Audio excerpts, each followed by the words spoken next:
thumbnail. Hola, hola. How you guys doing? What's up? Good afternoon or morning, depending on where you're at. I hope you guys are doing good. It's the holidays. It's been a crazy year, right? Cat Williams called it. Cat Williams called the truths coming out. How you guys doing in the chat? Wilson, Amethyst, Tornado, Tammy, Booler. Thank you for the correction. There's been a couple of bits of information that's come out. I honestly have so many tabs open that it's like overwhelming. There's like across the screen. The first thing I wanted to talk about before we get to, I don't know, the main topic, but I also have other topics. Maybe towards the end I'll do it. If we even have time, I don't know. There's so much to look over. But this post here, I saw it the other day, and it's just so eerie and kind of weird. Thank you, Tornado. This guy made this post, okay? He said, had a bit of a health scare last night, but thankfully it wasn't a heart attack. Not sure what it was, though, because once they made sure I wasn't dying, I was thrown out into the waiting room, and 6 hours later, I said, F it, and went home. Canadian healthcare, folks, best in the world. I'll have to shave the rest of my chest here. So I guess they hooked him up to some stuff. He posted this picture. And would you believe that this is the guy's last post that he ever made? Because a couple days later, he passed away. He replied back here to Heidi. Hey, thanks, Heidi. I slept most of the day. Glad you're okay. They didn't even do any blood work, x-rays, unfortunately. Maybe if they had, I don't know. And here it is. He passed away. Rest in peace. They put his obituary here, too, somewhere in the comments. Here's his obituary. They say he passed away from an aneurysm. An aneurysm. So I felt so bad because I remember when this post went viral. It actually went viral, I think, more after he passed away, I guess. But given the topic of the whole UnitedHealthcare, young guy too, 1985. He died the next day. I thought it was 2 days. Crazy, just insane. Scary, because you go to the hospital sometimes, you're feeling something. Maybe you're feeling something in your chest or whatever. You got to go get checked out. Next thing you know, he's dead. Thought that was pretty wild. So rest in peace. Let me get his name. I didn't even get his name. His name is Adam Borgoni. Passed away December 6th, the next day. Wild. So crazy.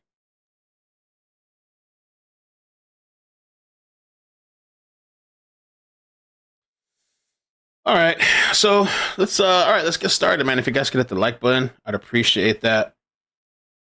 Hoax said my 13-year-old nephew died from that while playing a game that young? Yeah, that kind of stuff scares me too, man. I know that YouTuber also, the YouTuber Dolly, I think he had a heart attack. Man, when I heard about that, I felt bad for the guy, even though, we haven't gotten along in the past, but I was like, oh man, he's doing better, it seems, but it's just scary. So, all right, some of the stuff is Luigi's family. We know that he's from a wealthy family, rich. They operated a nursing home empire that was cited for abuse and health violations. The irony. Or is it the irony? Because I'm wondering too, did he hate his parents? Did he know about all this stuff with his parents and the businesses that they've owned and these past issues? Suspects family made millions with a nursing home network that was rife with violations and complaints.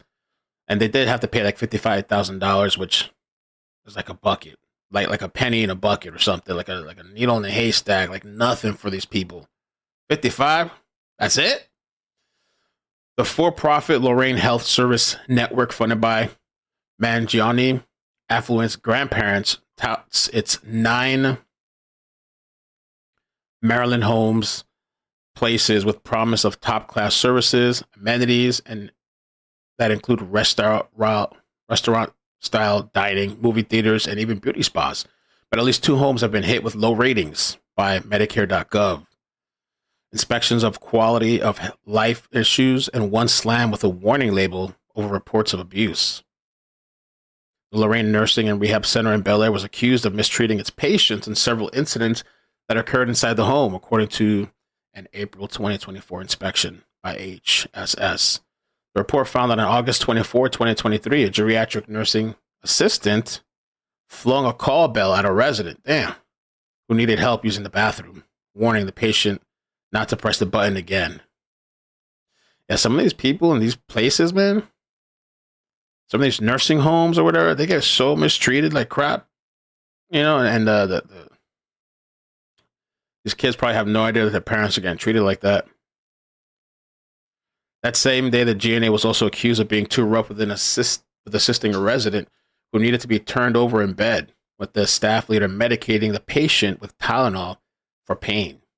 While the GNA was fired over the bell-flinging incident, the HHS inspection found that the company failed to do its due diligence, and after reviewing the nurse's file and finding that they had not completed their annual abuse training since 2020.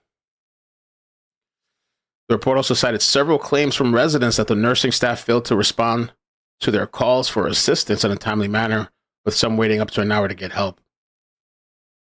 Based on medical review of the complaint and facility reported incident, review of medical records, and interview with the staff, it was determined that the facility failed to ensure that a resident was free from mental and physical abuse. Overall, the Bel Air facility has been hit with 24 health citations over the last 6 years, nearly 3 times more than the national amount, or national average of 9.6. Wow. Is this grandma here?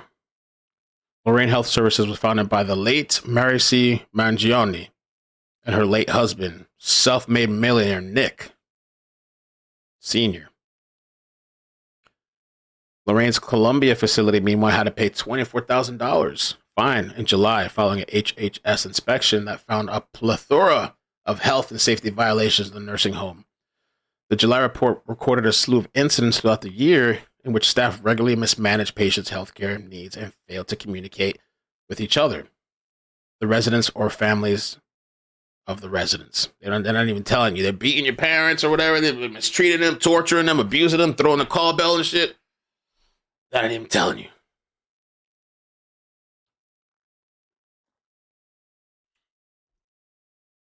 Mismanagement caused of distress for the patients, including one incident in which a resident who needed getting help dressed was left alone and naked on a bed with another patient of the opposite gender that walked into the room.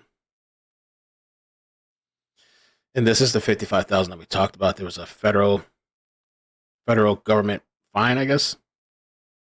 $55,000, which is nothing to these people. Yeah, sure, we'll pay it. Thanks. The Office of Inspector General for the HSS claim Lorraine allegedly submitted claims for services provided by an individual impersonating licensed nursing staff using stolen credentials. Somebody pretend to be a nurse. Wow. Isn't that crazy? Officials said that after Lorraine learned the employee was an imposter and unlicensed, Lorraine failed to timely report and return to Medicare and Medicaid payments received for services furnished by the employee. So failed to timely report and return. Okay.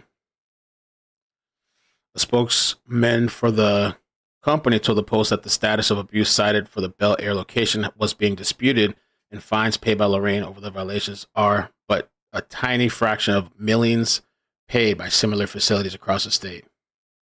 That's a picture I haven't seen yet. Thank you, Yaya. Thank you for the 22 months. Thank you for all your coverage. You're my favorite channel to watch. Thank you. Thank you for the subscription, too. 47 years, Lorraine has excelled at providing unparalleled assisted living and nursing home care for our residents. So they fought, snap back. And we talked about this yesterday. He's not going to get that. He might not get the $30 million if he's convicted. He lost out on the money, but he might not even care. He might not even care about the money. There's this. Okay, I've seen this video before, but this was blowing up on the internet. The 286 conspiracy. I don't know what you guys think. Did Luigi plan all this? Calculate this? He purposely got caught. He purposely planned all this. The mileage, the numbers, the Pokemon, where he got caught. Oh, sorry, they do the denial code first. Insurance denial code is 286. What? 286 posts.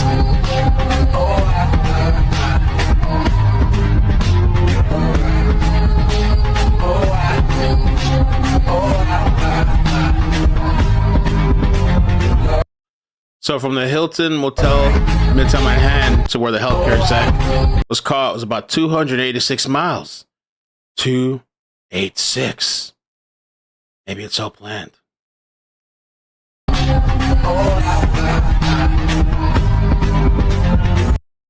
And his cousin, that's what is he? He's running for. He is a delegate, Maryland delegate. He's following 286 people. Let me see if he still follows that amount. Coincidence? Conspiracy? I don't know. Nino Mangione.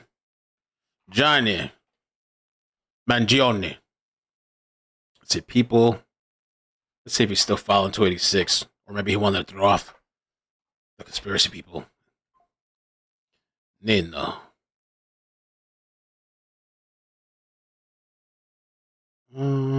He's still following 286. Uh-oh.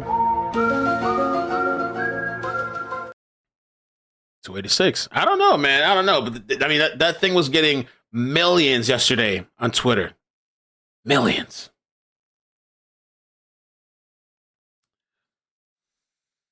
All right. Let's move on to the next thing. On the facial expression. Oh, I forgot. Yeah, there's this Proverbs 286. 28:6. Better is the poor that walketh with his uprightness. Oh my God, uprightness than he that is. Bro, I can't even see it. That he is perverse in his ways, though he be rich. I don't know. So that was blown up yesterday. Oh, I thought this was kind of hilarious. I was scrolling this morning. Now, let's not be so hasty to find and assassinate everyone responsible for the healthcare crisis, says nervous Obama. Yo, I busted out laughing when I read that this morning. It's just a satire. The Babylon Bee. I should read it. I never read the articles. I just look at the headline. Is there anything to this? In the wake of the assassination of the United CEO, former Barack Obama stepped forward to calm tensions, reminding Americans not to be so hasty to find and assassinate everyone responsible for the healthcare crisis. In an only slightly nervous statement to the nation, visibly sweating, Obama reminded people to not jump into hunting down and killing everyone who might be considered responsible for the cause or causing the terrible state of the American healthcare.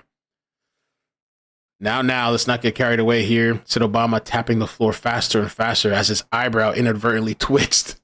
Surely the answer here isn't more violence. After all, we can't just go around slaughtering all the people responsible for our messed up healthcare system now, can we? All I'm saying is, let's not be overly rushed about this. Sources report that Obama then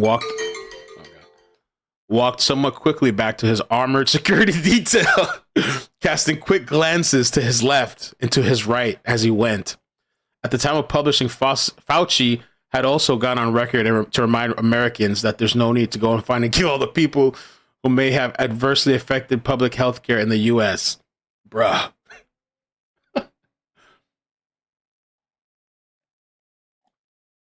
I don't know. I've heard people say good things and bad things about Obamacare. People have it's been beneficial and some people it hasn't. Just to go through some of this stuff, because I do have videos that we can watch. Actually, I don't know if I should play this yet or wait. Let's wait a little bit. Let me go through this article. Just a little bit of his prison life. Okay, we know that he's being held at this maximum security state correctional institution in Huntington in Pennsylvania following his arrest. And his lawyer says his client is going to plead not guilty to the gun and forgery offenses in Pennsylvania. He's fighting to not be extradited to New York. And Dickey, his attorney, says that he has yet to see the evidence decisively linking him to his client. Watch the video. Let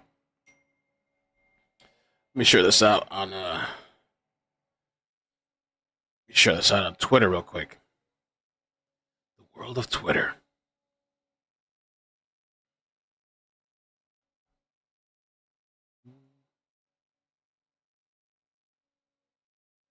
Luigi. Oh, the internet's loves him. And that lady getting arrested yesterday, wasn't that crazy? Right? The lady that, I mean, is that free speech, this lady from yesterday, or is that a threat? A threat on somebody's life? Where's the video clip? I had it here downloaded. Here it is, real quick. I covered it last night. The nature of the threats, we would also be asking for GPS with house arrest conditions to protect the community. With her head in her hands, Brianna Boston learned she would be held in jail on $100,000 bond. Now, first of all, do you think the bond is too much? Like $100,000 because she told, they denied her claim. She was talking to her insurance company on the phone, and she said something like, delayed depose or delayed denied depose. You're next, or something like that. You're next. There's been this huge argument on Twitter. No, it's not. It's free speech and blah, blah, blah. And it's not, whatever. She says that she owns no guns. She apologized, but that the healthcare industry, like, they're just shitty. Like, they're, I don't know. The Polk County judge adding the bond was appropriate given the, quote, status of our country. It's not like she's a child. She's 42 years old, so we're not dealing with a child here. And it's Florida, too, so they're going to... You should certainly know better. Play around. Lakeland Police Chief Sam Taylor says his department was contacted by the FBI Tuesday. Authorities say in a recorded phone call about a denied insurance claim, Boston told a Blue Cross Blue Shield employee, quote, delay, deny, depose. Delay, deny, depose. People are next, end quote. The language matches the words police say were written. I guess in context, it's like a threat or a veiled threat. I don't know. And those lines are recorded. And she has 3 kids, and she's facing 15 years. Oh, man. Wow. On the shell casings found at the UnitedHealthcare CEO's murder scene in New York City. We will take this very seriously, and we will put you in jail if you do something like this. It is not a joke. According to Boston's affidavit, the mother of 3 told police she did not own firearms and was not a danger to anyone. But she added, healthcare companies played games and deserved karma because they are evil. 3 kids, man. It's crazy. So they're saying he's being held in a small cell, but it's not solitary confinement. He is by himself, I believe what they said. And it's 15 feet by 6 feet with walls made of concrete, and is equipped with a bed, sink, toilet, and a desk with a seat. I think I have a video. Oh, yeah, I do have a video coming up that we can, I think it shows the inside. And it says you can look out from the front of a cell where there's a window which provides natural light. Not interacting with other inmates at this time. And has taken every meal in his cell. Meals are served 3 times a day, 6:15, 10:40 a.m. and 5:15 p.m. That's early, though, 5:15. Woof. The prison menu including fruits, grits, scrambled eggs. And we covered this the other day. Porcupine meatballs, which I don't even know what that is. She was supposed to explain it the other day. What is porcupine? Meatballs. Oh, the meatballs in prison. It's a retro American dish. Ground beef. Oh, it has rice. And rice meatballs and tomato sauce. The meatballs are named for their spiky appearance. The rice pokes out and becomes plump while cooking. That's interesting. All right. And so he currently doesn't have access to a TV, but supposedly he can buy a TV.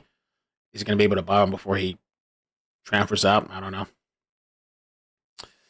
Eventually, he'll be allowed outside of his cell. All inmates are afforded time outside of their cells, even if they're higher custody. And they say that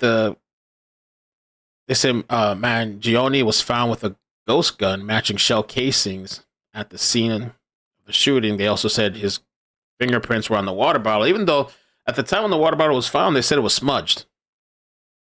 Now I guess they got fingerprints. I don't know. I guess. And then protein bar wrapper as well, fingerprints. Crazy, crazy, crazy.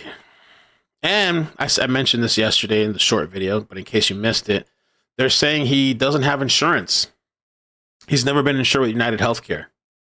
So people, if anybody thought that it was like a personal thing, denied him a claim. Well, they never even insured him. But maybe he just wanted to target a big company. One of the worst ones for denials, maybe. United Health Group, UnitedHealthcare's parent company, confirmed to Newsweek on Thursday night that it did not provide health insurance for Mangione.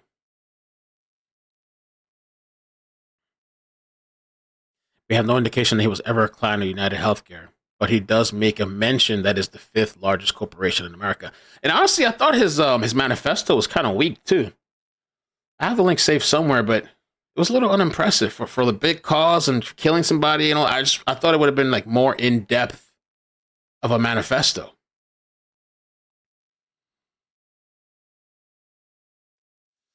And we know that he had an accident, caused him to go back to the emergency room back in July 2023, and that it was life-changing.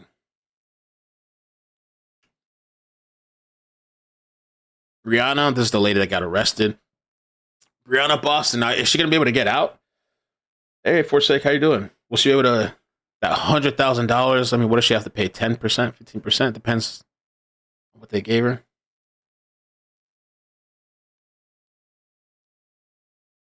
And I heard that her family, she's in the medical field and her family's in the medical field too. I saw a post by JLR. Let's see if I find it real quick. I saw it this morning.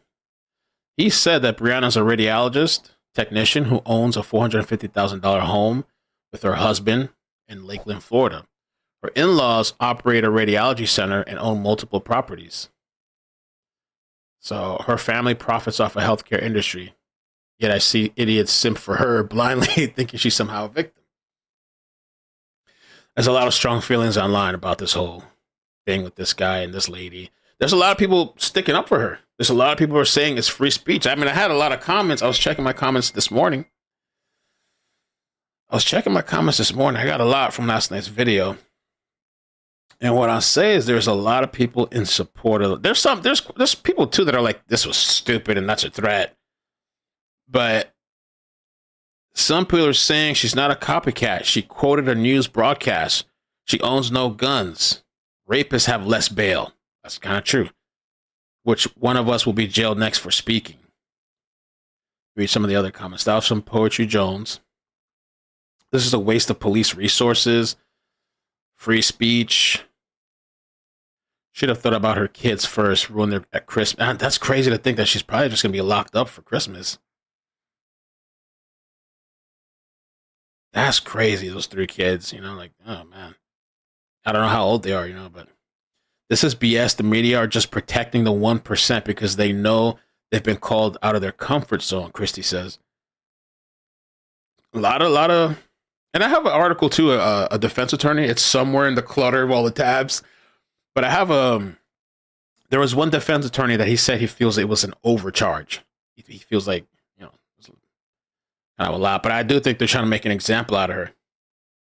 I do think they're doing that because there's been a lot of talk, and that's another thing I have too about copycats potentially coming from this, especially the attention and notoriety that this guy has. There's so many people out there, or probably deranged people, that would love this kind of attention to do something like this and be hailed as a hero and not be hailed as a monster. Well, some people hail it as a monster, but you know. This has sparked fears among CEOs, executives. They're running. They're scared. They're hiring security. They're freaking out. Right? Sweating. Boston admitted to the officers that she knew the words over the phone and apologized. So, yeah. He said it's political hyperbole. Hyperbole. Give me a break. Just bear with me. If you post something stupid on Twitter and it's read by somebody who may work for some company, they're taking it as a threat, then are we going to go and arrest everyone on Twitter because they say stupid things? That's what's one of the this is the lawyer I was talking about. He says it's an overcharge and that her outburst should be covered by freedom of speech. I don't know. I think given the context, it could be construed as a threat, but it's just one of those things that, like, now she did say you're next, but she doesn't know the worker personally, right? Like the person that she's talking to on the phone and she said your claim's denied. She doesn't know them personally. How's she going to come find them? Right.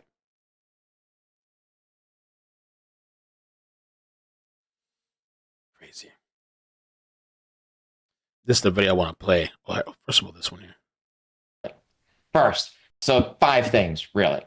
First, right, conduct an executive threat assessment on executives and leadership teams that includes both physical risks and digital risks, so you understand what that surface looks like. Second, think about expanding the scope of coverage from just the executive to family members. We have seen individuals launch attacks on family members to influence executives. Third, think about how you actually go about reducing that vast treasure trove of personally identifiable information that's out there on data broker websites and the internet. Fourth, make sure that you're actually protecting all of the family members digitally, devices, home, everything. And then fifth, because there's a convergence between physical security and digital security, cybersecurity, make sure that both of those teams are working together to provide a close protection solution that, once again, covers off their physical threats as well as their cybersecurity or digital threats. This guy, Brian Thompson, I think he was on the lower paid compared to the other CEOs in the other companies. Catsy says it's not just CEOs being threatened. I've seen X posts saying all healthcare workers should be. No way. That's messed up, man. That's messed up, because the reality is like a lot of these people don't have anything to do with what's covered and what's not. Like the nurses and pharmacy technicians, medical staff, even doctors. The doctors, they'll try to fight for you. Some of them, they'll try to get your prior authorization. They'll write whatever condition. It's these insurance companies that are not accepting it. Sorry if you hear the outside. These people just happen to come start mowing everything outside. So, businessman Kevin O'Leary has a warning for the CEOs. Oh, you guys can hear that, huh? Maybe. Let me play this video. Where's it at? Where'd I put it?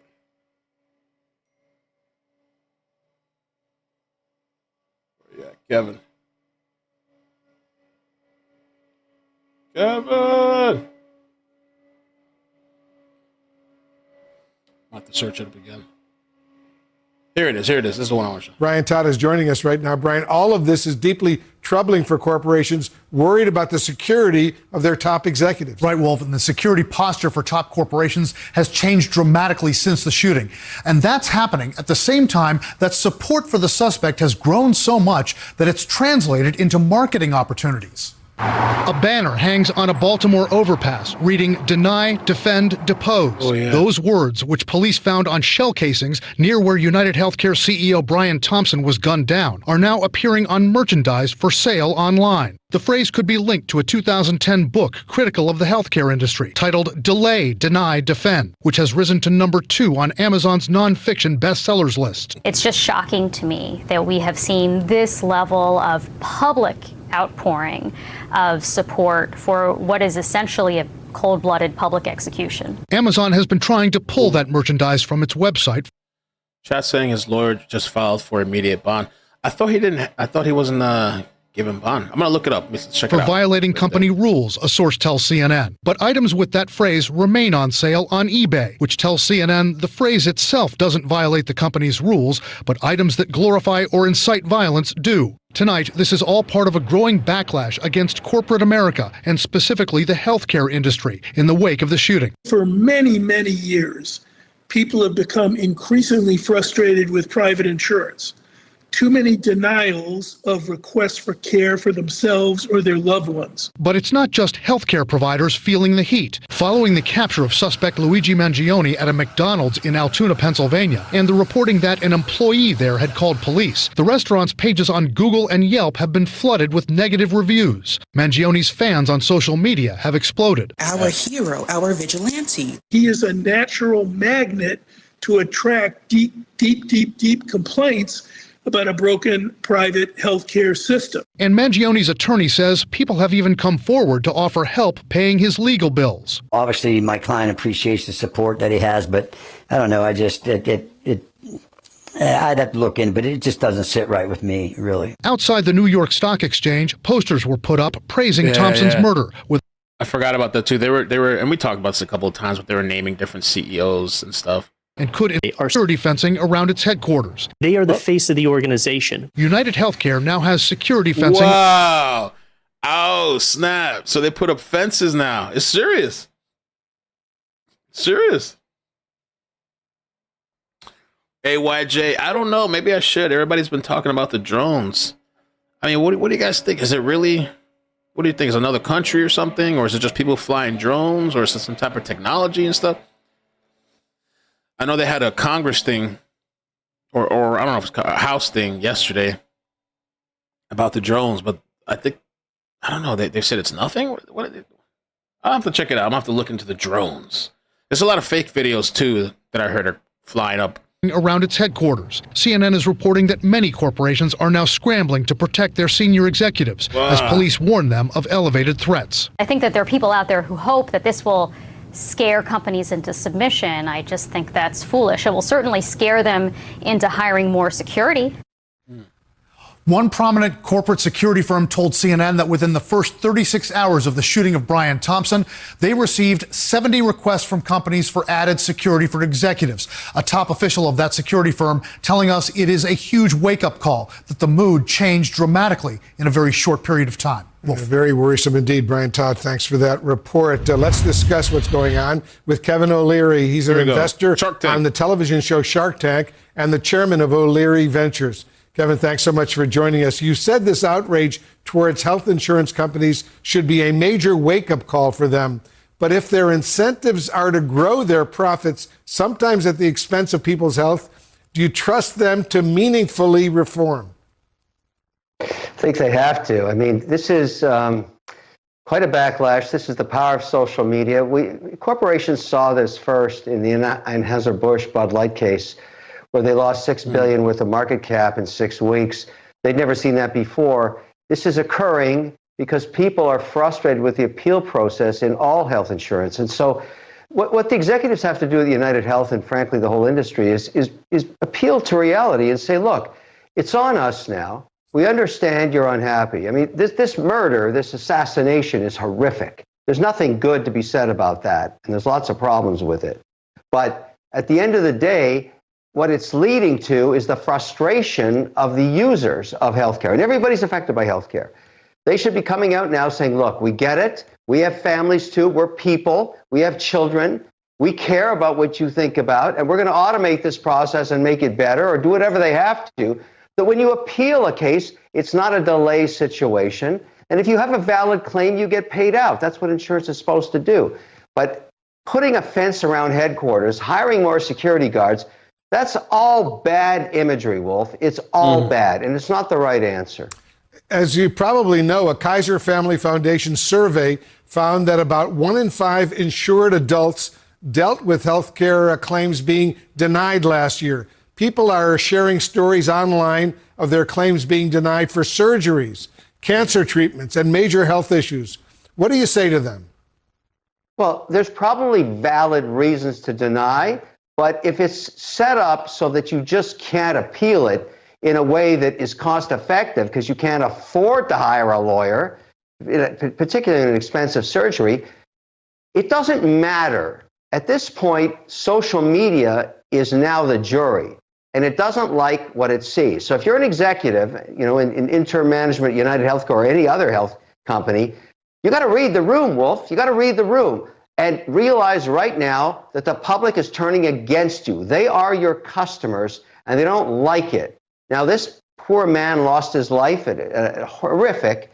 But if anything good is going to come of this, it's going to be policy change, because you've basically got people lighting up their torches, just like in the Frankenstein story, and going to the castle, and they're going to burn it down. And you gotta hear that. So if you're an executive saying, get me more security guards, wrong answer. That's just wrong. If you don't understand what you have to do now to get in front of this thing and say, look, it's on us. We hear you. We hear you. We hear you. And we're people. The only thing I wonder, though, is like, all right, and I agree they should make some change, but if they start making these changes, is it going to encourage more people? Like, oh, yeah, he did it. It actually inspired change. So maybe they'll start targeting more people for more change. But I agree, they're not reading the room. There's so many complaints, and they're actually telling like the opposite to their employees, it seems like. Everything's fine. Nothing to see here. We'll keep this automated system. I mean, address the automated system that's denying all these claims with all the high error rate that it has. People too. We'll solve this problem. Here's how we're going to do it. This goes back to the Tylenol case. You got to get in front of it. And so far, I've seen no reaction. It's a bad thing, Wolf. Bad. So if you're out there and you're an executive, you know exactly what I'm talking about. Yeah, the suspected CEO killer, Luigi Mangione, has the same type of upbringing as so many corporate executives. He's from a prominent family. He went to an Ivy League school, the University of Pennsylvania. He worked in tech. What do you make of that? Yeah. Mental illness at play. It has to be. No one person 3D prints with a polymer tactical weapon. And by the way, that story in itself is very disturbing. I mean, that to actually use a weapon like this, 3D printed, if that's the case, and use it effectively while you're walking, those that can shoot pistols competitively know how hard that is to do, with a silencer on, which makes it even less effective. I mean, this is a stunning story in itself. But if he's not insane now, he will be after he spends the first 6 years in solitary confinement. It's a horrifically bad story for his family.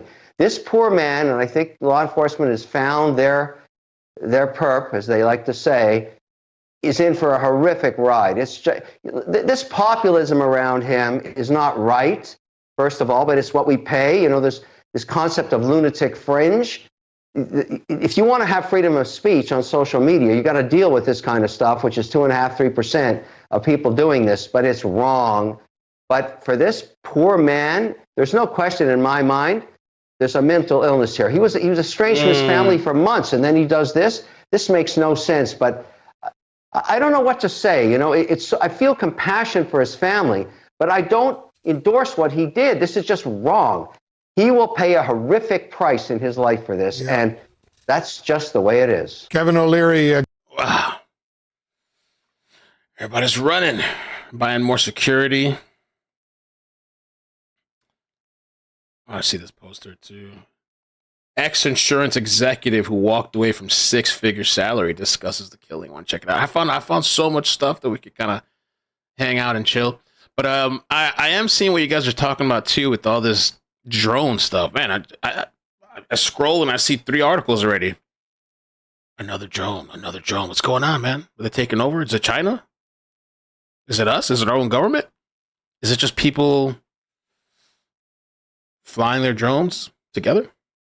I saw they have this weapon, not a weapon, but like this device too that like looks like a bazooka. You can like aim it up and it disables the drone. The drone like lands. Maybe we'll have to check it out. And by the way, the whole cake thing too yesterday, for those that were watching the stream, the cake thing yesterday, they're saying it's a crypto scam or a crypto publicity stunt, crypto coin. He planned this thing just like when, I guess Bill Gates had a cake thrown at or a pie thrown at him. This was all like a publicity thing. That's what they're saying. Amazing.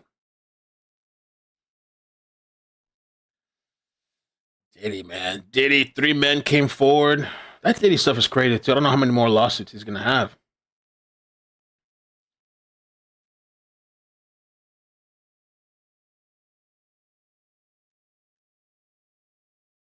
Huge outpouring of praise and adoration on social media for the suspected killer.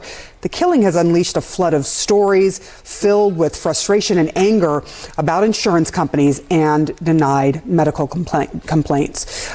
Joining me now is former health insurance company executive Wendell Potter.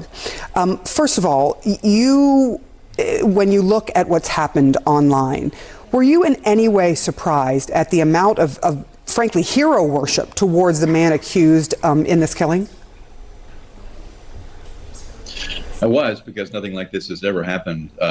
So I think it took us all by surprise. I will say, though, I'm not shocked when you stop to think about the rage that people have about health insurance companies in this country. I experienced that even when I was in the industry. We being other executives, that healthcare people in healthcare in this country do not like health insurance. They know that these companies are in the business to make money, and they've erected barriers that make it increasingly difficult for us to get the care that we need. So people are just speaking out, I think, out of frustration. And Manny, thank you for the 5. Says, I think some are money grabs. Yeah, probably so. There's so many of them now. They can't even keep up with it anymore. It's unfortunate because we've lost a life. And presumably someone, at least what I've heard, who might have been a lone voice within UnitedHealthcare trying to get the company to be more friendly toward its customers. You mentioned this, but you walked away from a six-figure salary as the former vice president of Cigna back in the early 2000s. What was it, in a nutshell, that made you say, I can't do this anymore? There were 2 or 3 things. One, I refer to those barriers. One in particular is refusing to pay for medically necessary care. There was a case involving a 17-year-old girl in Los Angeles who needed a liver transplant, and a medical director for Cigna 2,500 miles away said he didn't think it was medically necessary. The surgery had been scheduled. A liver had been found that was a perfect match for Natalie Sarkeesian, but Cigna said no, it wouldn't cover it. And eventually, Cigna caved to public pressure because it became a very highly publicized case, and it became a big PR problem for Cigna, and Cigna eventually agreed to pay for the transplant, but it came too late. Delays can be lethal, and these companies delay needed care all the time, and that was the case for Natalie Sarkeesian. She died just a few days before Christmas in 2007, and I walked away. There were other reasons. People are being saddled with high out-of-pocket costs. Prior to that, I went to a medical clinic in East Tennessee, near where I grew up in East Tennessee, and people were standing in long lines at a county fair at a free medical clinic waiting to get care that was being provided in barns and animal stalls. Many of those people had health insurance, but they were in plans with high deductibles, and they just didn't have the money in the bank to cover the care that they needed before their insurance would kick in. We pay higher and higher premiums every single year, but one way or another, insurance companies are devaluing our policies, and that's what this rage is all about. I do want to ask you about something that you said to the Senate Healthcare Reform Panel about 20 years ago. You said insurance companies routinely dump policyholders who are less profitable or who get sick as part of their never-ending quest to meeting Wall Street relentless profit expectations. Do you see any changes for the better from back then, about 20 years ago, 2009? Sadly, no. In fact, these companies are making even more aggressive use of prior authorization. They're increasing the out-of-pocket obligations year after year. And they just simply are not paying attention to the needs of patients. They are dropping customers as well, too. We're seeing that this year. Most of these big insurance companies have largely taken over our Medicare program. UnitedHealth in particular enrolls about a third of people who are in so-called Medicare Advantage plans. And I say so-called because they're able to advertise in ways that deceive people that get them to enroll in these plans. But increasingly, insurance companies this year have been dropping their Medicare Advantage enrollees because they thought they were needing more care than they wanted to pay for. So Humana and CVS, which owns Aetna, have been pulling out of a lot of markets around the country, leaving their Medicare Advantage enrollees in the lurch. They have to figure out what they're going to do next. So that happens all the time. Wendell Pardo, thank you so much for sharing your Spotify playlists, fan art. Oh, the Spotify playlist. So this was another conversation, the Spotify playlist. And let me see what they say here. I guess. Really appreciate it. Mangione's arrest has spawned Spotify playlists, fan art, and They said he had his own, but I don't know if it was really true. I guess people started making their own. Criminal, Britney Spears, Kill Bill. Wow. So people are making their own Luigi-inspired Spotifys. Tattoos that glorify the alleged murderer and his crime. TikTok's nickname for him, quote, the adjuster, an apparent nod to the healthcare insurance adjusters who process claims. Mangione's lawyer saying yesterday that his office has even received emails with offers to cover the suspect's legal bills. Mm-hmm. Obviously, my client appreciates the support. Here, and some of they were not saying the things that people are willing to say online. Yeah, so that's what struck me in the piece too, and it proves yet again. You know, we say this, we talk about this a lot in politics. The very online world is very different than the real world, and you know, that said, I find all of this appalling. I agree it's a big cultural moment, and it says something interesting. You know, I wrote a book where a big part of my argument was that one of the reasons our politics are so screwed up. Yeah, man, Luigi.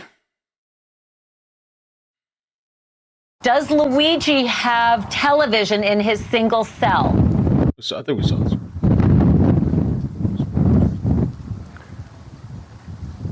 No, yeah. Oh, by the way, yes, there's 3 search warrants, which I guess makes sense for the 3 devices. Police sources tell ABC News at least 3 search warrants have been issued for the alleged shooter's phone, backpack, and the Manhattan hostel where they're going to search the hostel he stayed. And sources tell us prosecutors have started presenting evidence to a grand jury, seeking an indictment that could strengthen their case for Mangione's extradition from Pennsylvania. A judge set a hearing for December 30th. For now, Mangione's locked in a cell nearly identical to this one. His supporters are donating tens of thousands of dollars to online legal defense funds, including one set up anonymously on Give, Send, Go. The group saying we are not here to celebrate violence, but we do believe in the constitutional right to fair legal representation. In Seattle, this chilling message appeared briefly on a road sign threatening other CEOs. Wow, they even got road signs? Hold on. Oh, my God. Check that out. Even got road signs. One less CEO. Ooh. The city blaming a private construction contractor. And a Florida woman charged with threatening her insurance company after it denied her claim. In a phone call, Brianna Boston allegedly said, delay, deny, deposing the words police. The world's gone crazy, man. Also, there's been a lot of speculation. I wanted to get this. There's this guy, he says, doctor, plastic surgeon, and people are still thinking it's not the right guy. They got the wrong guy. Somebody else. The eyebrows don't match. The skin curvature, the whatever, nothing matches. Surrounding the incident that occurred in New York City just 1 week ago, did they get the right guy? As a facial plastic surgeon, I'll compare the suspect's features to that of Luigi Mangione's. Starting with his hair, we only have the eyebrows available for comparison. When it comes to the central area, some people have been bringing up this specific image comparison to show that it's impossible for this to be the same person. But when we take a closer look and we inspect the suspect's image and the width of the eyebrows, we see that they're actually much closer together than what the red brackets would suggest. And the image of him when he was detained shows thicker, fuller eyebrows to an extent, but remember that this is a different angle than that prior image. Now let's take a look at his eyes. The shape of his eyes is more of an almond type shape, and there's a distinct supratarsal crease. The suspect images show this supratarsal crease. One other distinct feature that Luigi has is when you look at his left eye, you can appreciate some degree of upper eyelid ptosis, which means that his left upper eyelid is slightly weaker than. He did admit to it. Yeah.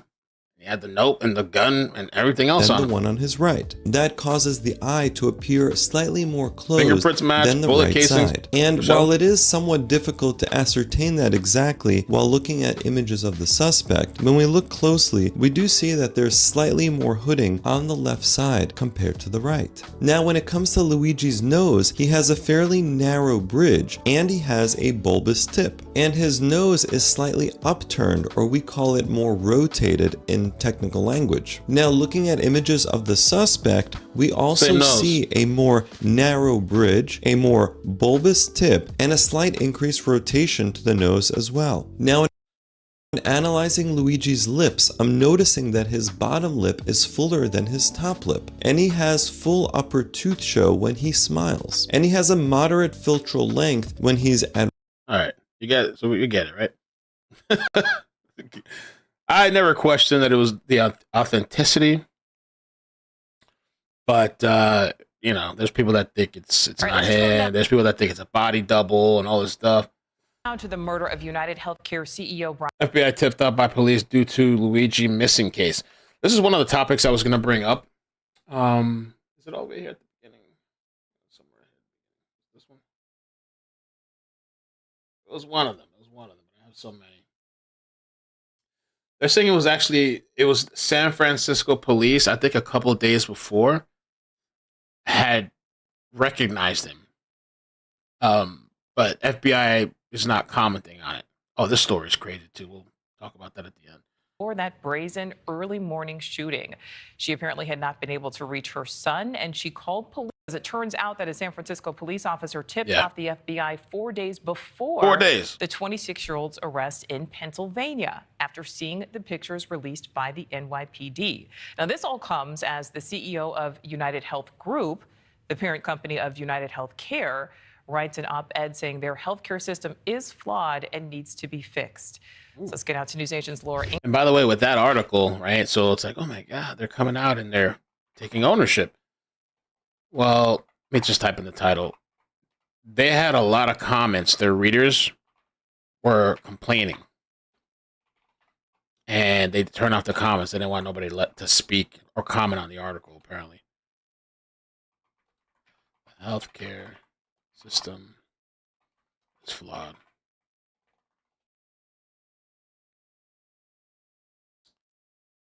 New York Times.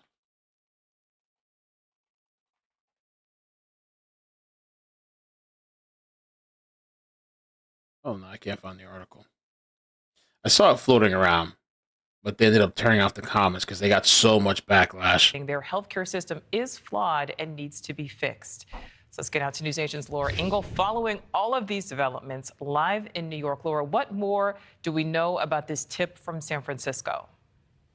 Hey, Nicole. Well, we've certainly been making calls, and it's been over a week since UnitedHealthcare CEO Brian Thompson was assassinated on the streets of New York City. And now we've learned that this manhunt that we've all been following included a tip, a really big tip from San Francisco police days before Luigi Mangione was found. And according to the San Francisco Chronicle, an officer in the Special Victims Unit of the San Francisco Police Department recognized Mangione on December 5th from those same photos that we've all seen, right? Now, this is just one day after the crime was committed and 4 days before police in Altoona, Pennsylvania, located Mangione in a McDonald's eating a hash brown.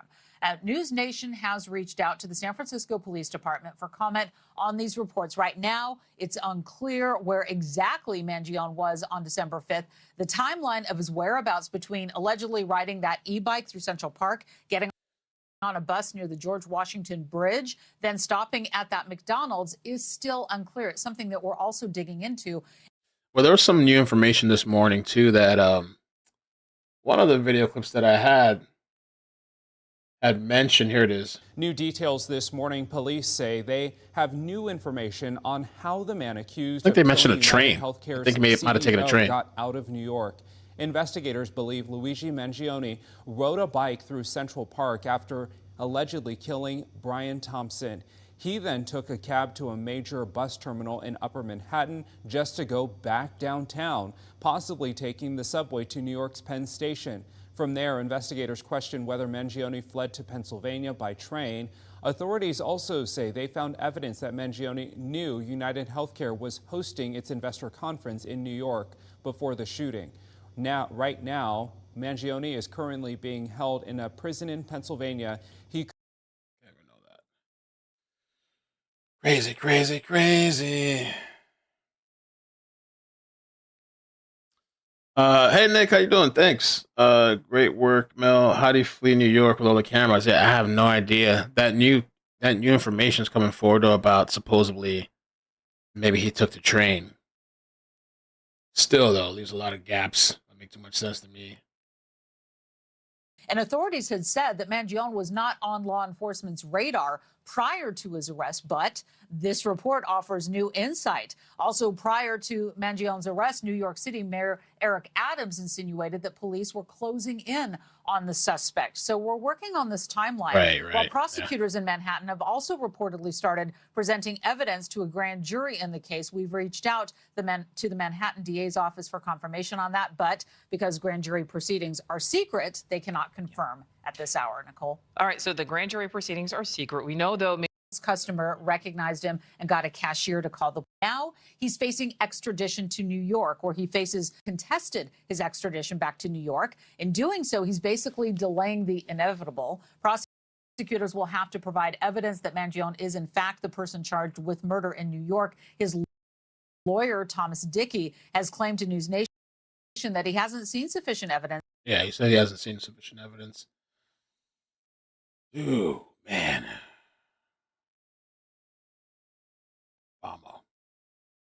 So there's another, so this was the one I meant to show too. So they're saying, again, this is two sources. They're saying that San Francisco police had recognized Luigi 4 days before and contacted the FBI. Two sources spoke on the condition of anonymity because they were not authorized to discuss the matter publicly, said that an officer with the SFPD Special Victims Unit recognized Mangione as possibly being the suspect on December 5th.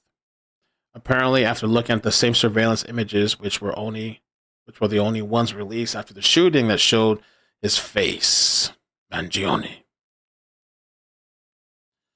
And the reason is because his mother reported him missing. We've covered that.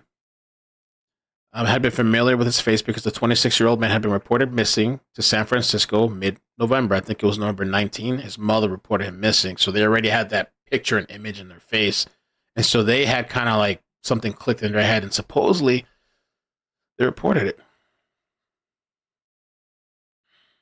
And so a lot of people are kind of questioning, well, wow, did any of his friends, past co-workers, relatives, did anybody recognize him? The San Francisco police recognize him? But his own mother didn't recognize him?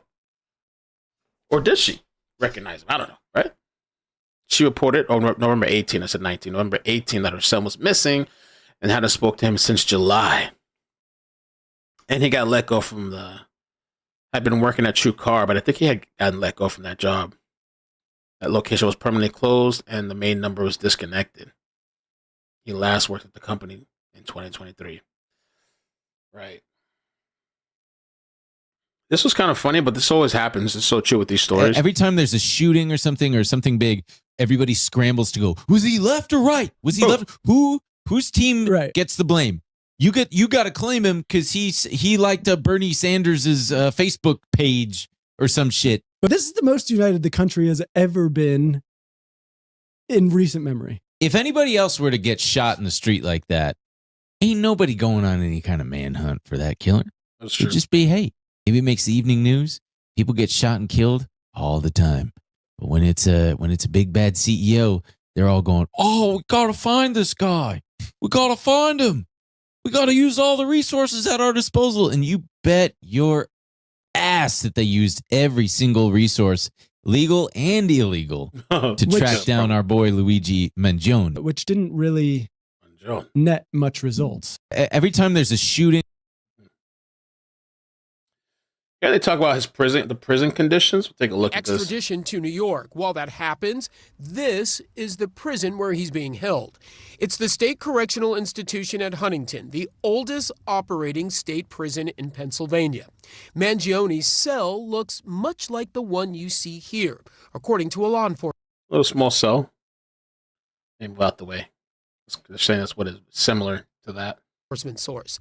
His actual cell is 15 by 6 feet. A Department of Corrections spokesperson says he's in a single cell and not in solitary confinement. He is not interacting with other inmates at this time. He has a bed, a sink, toilet, and a desk with a seat. It's always interesting to see, a prison in your backyard that, frankly, most people wouldn't be able to pick out of a map or wouldn't know the name of. And now everyone's interested in the type of food he's eating, the cell block that he's in. Meals at the facility are served 3 times a day, 6:15, 10:40, and supper at 5:15. Tonight on the menu, Mangione has a choice between chicken parmesan and a dish called pizza beans. So now we're keeping track every day. The mass public is keeping track of Luigi's meals. Everybody's concerned. Is he getting the right nutrition? Is he getting a proper macro diet? Is he getting his carbs and protein and all this stuff? So I never heard of pizza beans. Let me see. I got to look this up. Pizza beans. What the hell? Oh, it's delicious. You never heard of that? It actually looks good. It has beans in it, though? It's pizza with beans? That's what it is. Pizza bean. Oh, I like it. Just get a can and some cheese and mix that shit up. You could put pepperoni. That kind of looks good. I don't know. Anybody ever ate pizza beans? That's gross. Pizza beans and porcupine meatballs, man.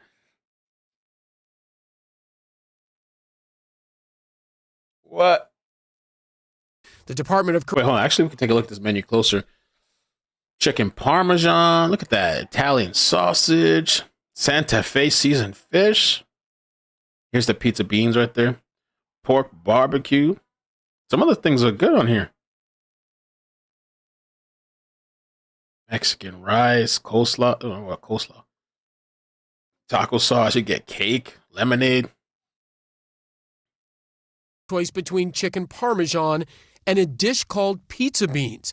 The Department of Corrections says Mangione has taken his meals in his cell and is not interacting with other inmates, adding all inmates are afforded time outside their cells, even if they are a higher custody level. Mangione's case has received a great deal of national attention, so perhaps no surprise, he's already known to some inmates, some of whom shouted his name to media outlet News Nation. Free Luigi! That type of notoriety is also an added security concern at a correctional facility. Any prison, state or federal, is a predatory environment, and there could be prisoners who are there for a long time, perhaps looking to get in the media, get some attention. So he's got to learn to enjoy his own company in a little cell with a desk, with a toilet, with a pen to be able. He seems to be really well received, because I was talking to somebody today and they were like, "Oh, you're surprised that he's like by himself?" And I'm like, "No, not at all. He's a high profile inmate, and so while it seems like most like him there, all it takes is one person not to like him there, one disgruntled or whatever, or maybe somebody wants the notoriety to do something to this guy, to write with a sink, because he will not be around prisoners, as I see it, for quite some time. The prison just can't risk it. Huntington's inmate. And then it makes the prison look bad.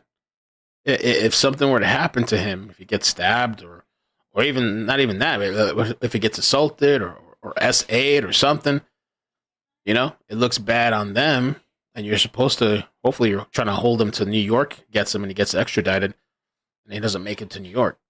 Have made headlines before Mangione. Why'd you do it? Cosmo DiNardo, who was convicted of murdering 4 men and burying them on his parents' property, served part of his life sentence there.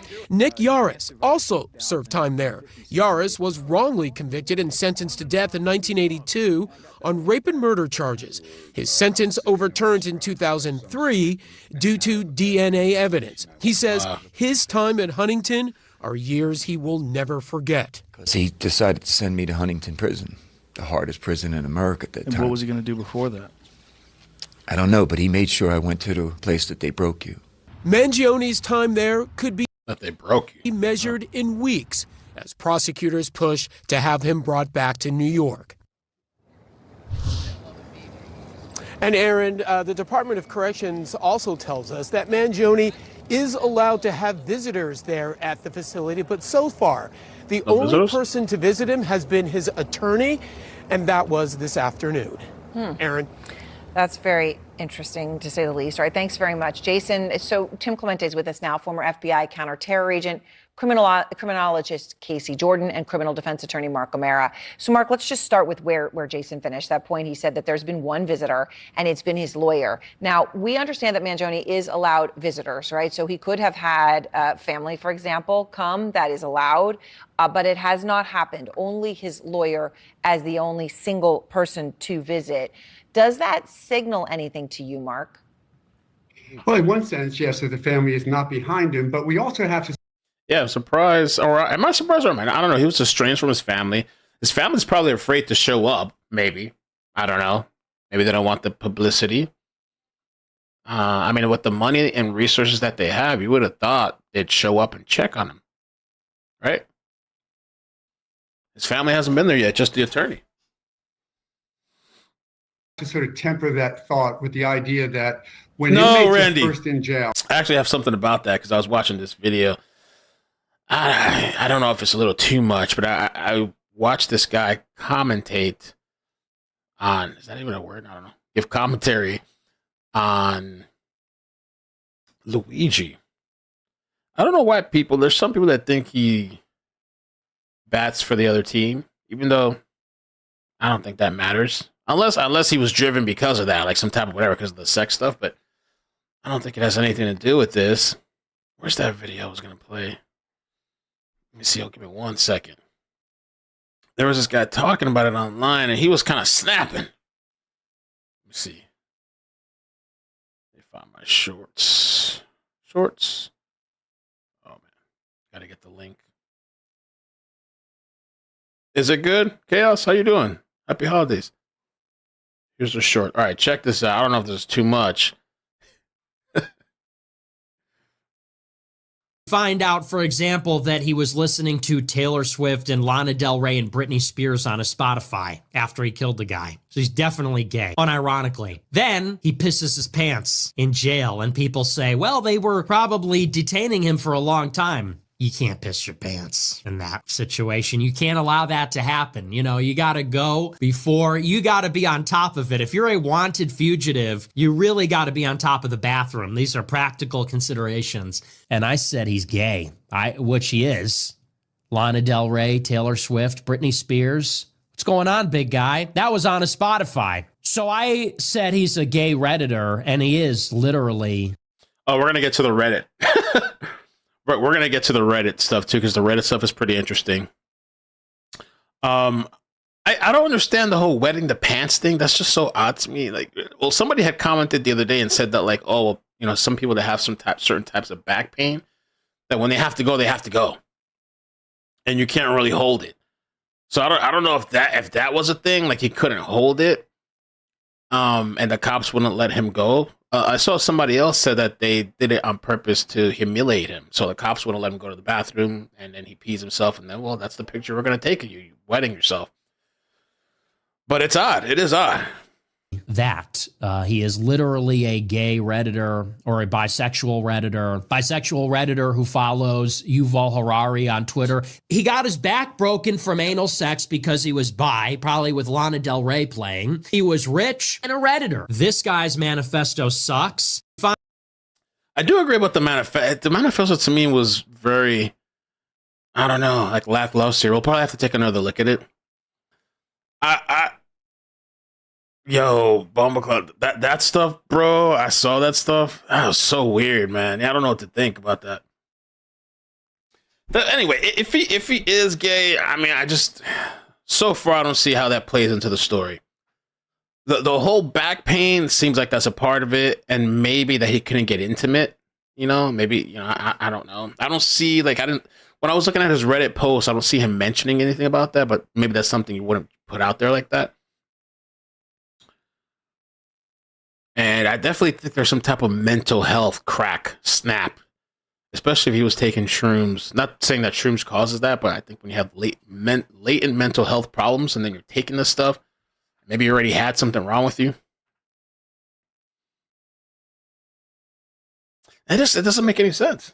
I have my rules that I tell them, which is keep away from the family. I literally say, because don't forget, all phone calls are recorded, all visits are recorded, and that's just definite sort of devastating information that you give to the prosecution. Here's what I tell them. You can talk about kittens and butterflies and cake pops. Other than that, do not speak a word on the phone to anybody other than your attorneys, because it's devastating evidence. So that could be another reason why, but one would hope that the family is going to come show their support pretty soon. Right. And obviously the lawyer interactions would be covered by privilege, right? So they wouldn't be able to listen to those. Yes. Okay, so Tim, we know Mangione's in a single cell.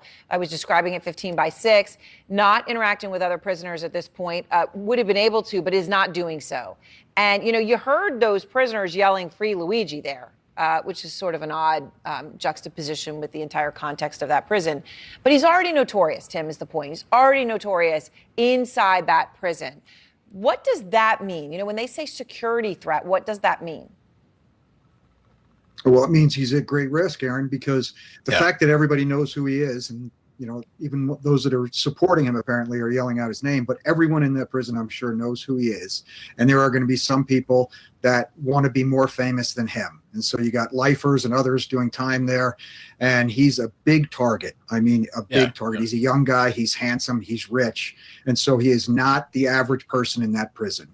And I can assure you that there are many, many prisoners that would like to bring him down a couple of notches, if not bring him all the way 6 feet under. Which is, just incredible, the context here of what this reality now is.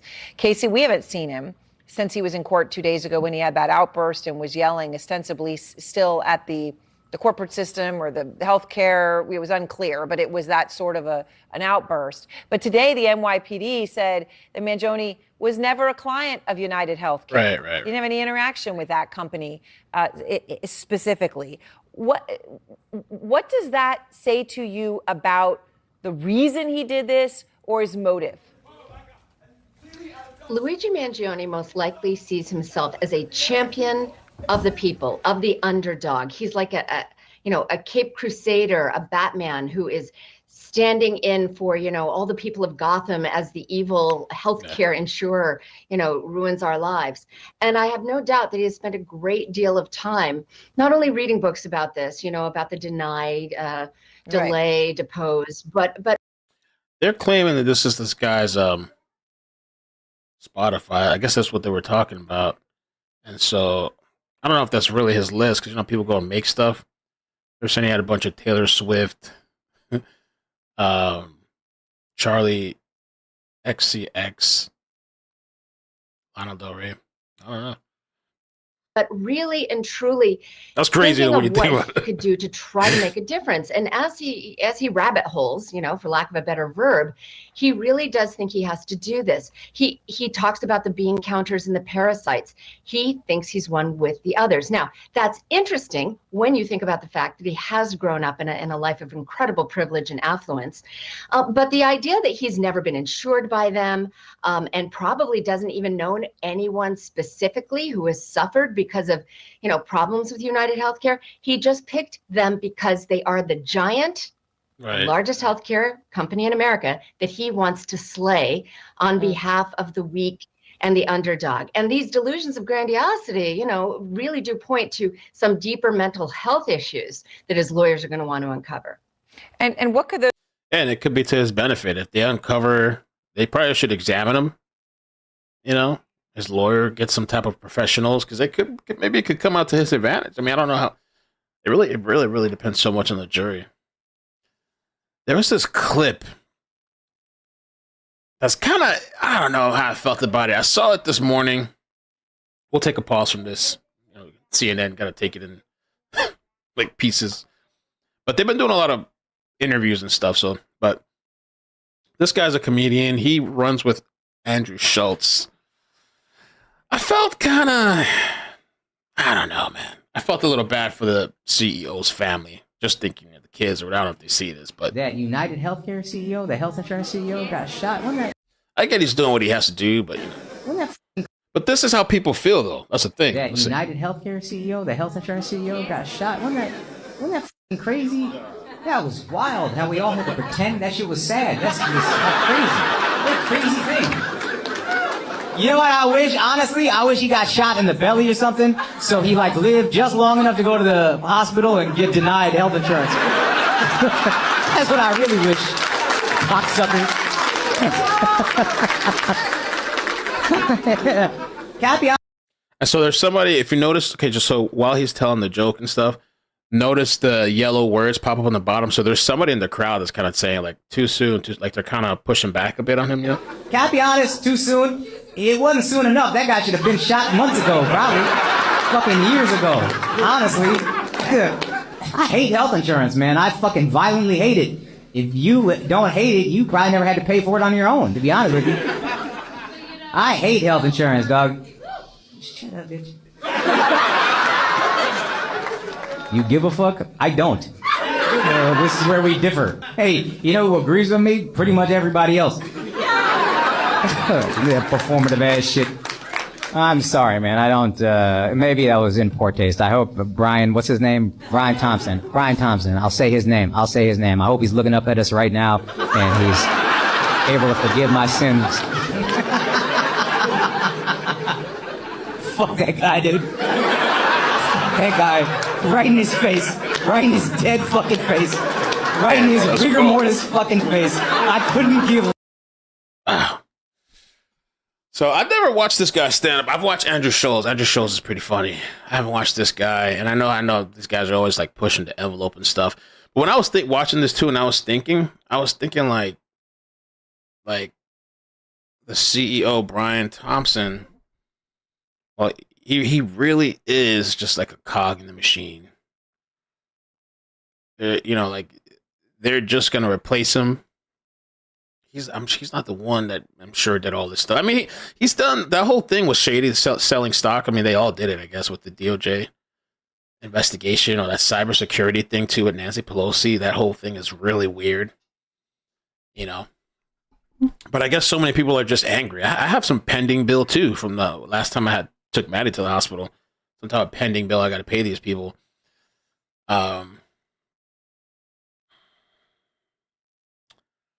I don't know. I felt a little weird about it. But I understand. People are pissed. People are angry.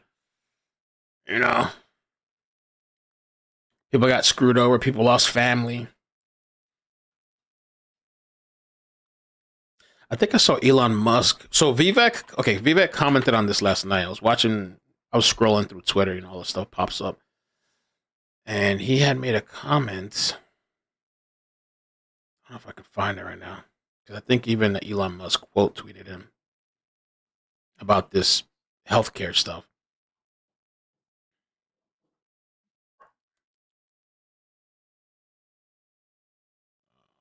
Maybe it's easier to find Elon's tweet. They made some type of comment about it.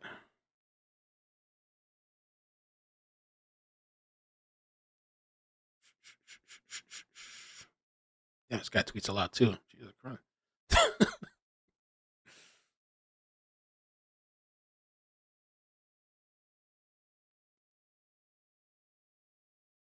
I don't even know where it's at because there's so much. Or is it here? Maybe I'll keep playing this and looking for it. Those be, Casey, specifically, is there anything just that kind of stands out to you here so far? Well, sure, we never diagnose, but I mean the outburst and the writings reminds me, you know, and his affinity for Ted Kaczynski and his writings. I would not be surprised, since he just kind of had this huge behavioral shift 6 months ago that everyone agrees was massive, that he's decompensating. It's consistent with schizophrenia, which is very typically onset in the 20s of young men. So it will. That's what I was thinking. Yeah, schizophrenia, like the early onset or the early 20s. Be interesting to see what happens when a psychiatrist is able to evaluate him. And Mark, when does that happen? And obviously, is that from the perspective of his lawyer? How quickly do they want to do that? And is that something we would know about when it first happens? Well, teens and early, it's when they're late teens and early 30s. We should not know about it because it's supposed to be privileged communications. And whenever you bring in an expert to the jail, although everyone can see him go in, you're not supposed to. But it should happen yesterday. You want it to happen as close in time to the event so that the psychiatrist who's going to come in is going to see some of that. Because as was just said, if he is suffering from a specific mental health disability, it is going to show better closer in time. So I would have my psychiatrist, forensic psychiatrist in there as soon as possible and get those forensics workup done, particularly to get to how his thought processing is, because when you have this type of break, if that's where the defense is going, it takes a while to unravel, but you can see it from a psychiatric standpoint pretty quickly. Right. And I know, Tim, as we heard his attorney tell us last night, right now, he's clearly going to plead not guilty, and not by way of insanity, just not guilty. But they would need to open that path if this is as clear-cut of a case as Bryn is indicating that officials think it is at this point. Tim, so we've also found out something new today about what Mangione did, and that is, when he took a cab to that George Washington bus terminal, which is one of the biggest in the country, but it's up in the north, Bronx of New York City, and then he didn't get on a bus there. That he actually got back on a subway and went all the way back down to Penn Station. Right. It would take an hour plus to do that. And this is after he had committed the murder, according to police. That's how he went to Philadelphia. And then they don't know from there how he got out to Western Pennsylvania and Altoona, where he was ultimately apprehended. What do those movements tell you, Tim? It tells me planning, cunning, and concealment of his tracks. It is possible he went to 178th Street, bus depot and couldn't get a bus and decided to take something out of Penn Station. But it seems more like he's covering his tracks. I thought it was a brilliant move to ride on a bicycle through Midtown, especially in the morning when rush hour is about to begin. Yeah. And he's not going to get stuck in any traffic. And then taking public transportation and moving by cab up to the bus depot and then by subway down south. Very hard to track those movements. Very, very hard, because he's underground for Unabomber brothers. The breaking news in his review on the healthcare in tonight. The propping up of Unabomber's brother. The obsession over Luigi. Social media's obsession. The love affair. Oh, by the way, I guess they tracked down this person, the McDonald's person. Let's see. Let me just see. It says Nancy Parker, I think. Damn, they tracked her down. I didn't know that, man. Oh, that lady, poor lady. Now, the FBI, NYPD, and McDonald's know they are dead wrong for denying this lady that led to this man's arrest the money that they promised her. Jules, come on in, let's talk about it. I always say that no good deed goes unpunished. Nobody knows that more than Nancy Parker, who is our CEO sniper snitch. So the FBI announced that there was a $50,000 award for anyone who gave information that would lead to the arrest of the person who killed the CEO. On top of that, NYPD promised an additional $10,000 to someone who gave information leading to the capture of Luigi. So in order to get the reward from the FBI. So we know all that already, but so she's been named apparently. Let's see here.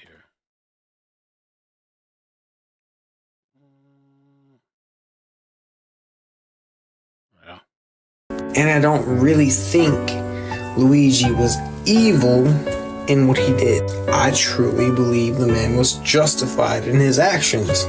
From TikTok to X and GoFundMe, a cult following has developed for accused murderer Luigi Mangione, the man charged with murdering UnitedHealthcare CEO Brian Thompson. An FBI profiler joins me to look at why so many people are backing a man accused of committing a murder captured on camera. We love you. And with a backpack, and is Luigi. She's a master's degree in computer fighting extra. When Altoona police of the NYC for any strife of where he appeared to take credit for the shooting. Writing, I do apologize for any strife of traumas, but it had to be done. Frankly, these parasites simply had it coming. A reminder, the U.S. has the #1 most expensive healthcare system in the world, yet we rank roughly number 42 in life expectancy. United is the largest company in the U.S. by market cap, behind only Apple, Google, Walmart. It has grown and grown, but has our life expectancy. No, the reality is these have simply gotten too powerful, and they continue to abuse our country for immense profit because the American public has allowed them to get away with it. Following Mangione's arrest, accused of murdering Brian Thompson. Take a look at this post from X.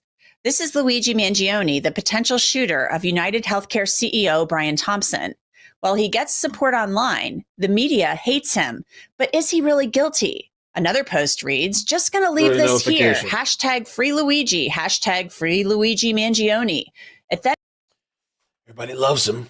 Jury nullification is legal. Do not let Luigi go down for this, because let's get real, it's awful odd. Even if he did it, none of us give a damn about the man that died. His wife, maybe a few of his friends, not the rest of us, because what they did, what they've been doing, is even worse. So remember, jury nullification is legal, because they're most likely going to put him on trial in New York City. And people in other countries are supporting Mangione. Liberen a Luigi. Esta es una de las cientos Mira, Luigi, te amo. Gracias por la cosa que hiciste. de camisetas con mensajes para que dejen libre Buy el merch. al asesino. There are other videos celebrating Luigi Mangione and calling for him to be freed, also using the hashtag #FreeLuigi. GoFundMe has shut down fundraisers for Luigi Mangione's defense fund. But on GiveSendGo, a fundraiser is up and running. It's raised more than $35,000. And there are messages of support. One says, "You have given me hope, my hero." People are angry at the health insurance industry and the people who run it. And there are so many people in this country who have terrible stories about healthcare and dealing with insurance companies. But Brian Thompson was a man who was shot in cold blood from behind as he walked down the street. He had no idea what was coming. He had children and other family members who loved him. I want to bring in somebody who's perfect to talk about this subject and all of these people fawning over Luigi Mangione. She is a former FBI profiler. She's also formerly the head nurse of the Institute of So excited to talk to you about this. Tell me, if you would, why are people coming out of the woodwork and supporting Luigi Mangione when he is accused of murdering somebody on camera? Exactly. Well, it's let's see, what's the word I can use? It saddens me to see it, but this is not new. Jesse James, Billy the Kid, bad guys have always had followings. Ted Kaczynski, the Unabomber. There are people that root for the bad guy. I don't know whether it stirs up something in them that they're good. They would never commit a murder for any reason to anybody. But it's fun in some way for them to see, you go girl, or you go guy, you got the, they see the victim as the bad guy. And that seems to be what's happening here. Brian Thompson symbolizes an industry that a lot of people have a problem with.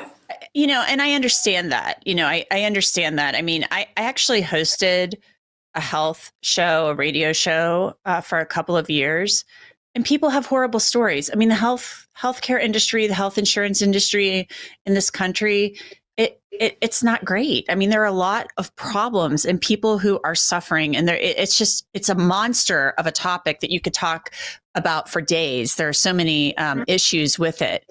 However, murdering somebody, I mean, that is taking taking it to a whole nother level. I mean, Luigi Mangione, if he is convicted of this crime, he is somebody who comes from a privileged background. He had the biggest head start of head starts in life. And if he's convicted, he has thrown it all away. It's gone. He will spend the rest of his life in prison. And for what? I mean, is this going to change the healthcare system and cure the issues with it? Killing a man on the street? Of course not. He did, if I could ask him two questions. The first one would be, did you plan on getting away with this? And the second would be exactly what you're saying. What kind of statement were you trying to make? Did you think this would have a ripple effect throughout the industry? Well, it has had a ripple effect on CEOs. They're just being much more careful. I think, we'll be talking about Luigi quite a bit and what motivated him. But Ted Kaczynski had his followers too, and he killed 3 people and injured almost 24. And I know you were with Ted Kaczynski the day that he was arrested. So briefly tell me about that. The search warrant was for his cabin, the little 8x10 shack that he lived in. We lured him out. A couple agents lured him out, grabbed him. He put up a tremendous fight. He was 5'9", weighed 140 pounds. So it was a hell of a fight he put up, but it wasn't that difficult to subdue him and put handcuffs on him. And then he was brought down to a different cabin where I was waiting with another agent and my boss for what we hope would be the interrogation. But he lawyered up. And of course, as soon as he requested a lawyer, that's it. No more discussion about anything to do with the case or him. And he was handcuffed behind his back in this little what they're called hunter's cabin. It's maybe a 12 by 12 room with 2 beds, one on each side, and a stove in the middle. No running water, no electricity. Damn. And we boys living off grid. You survived hiding off grid almost 2 decades. And Luigi's a fan of Kaczynski, or an admirer. were using that for our area, our holding area. I was with him in the cabin. Door was open, some people, other agents going in and out. But I was sitting across a table, a little pine table from him, and chatting. I want to turn back now to Luigi Mangione. I think there's something very alluring about, somebody who's fighting the power.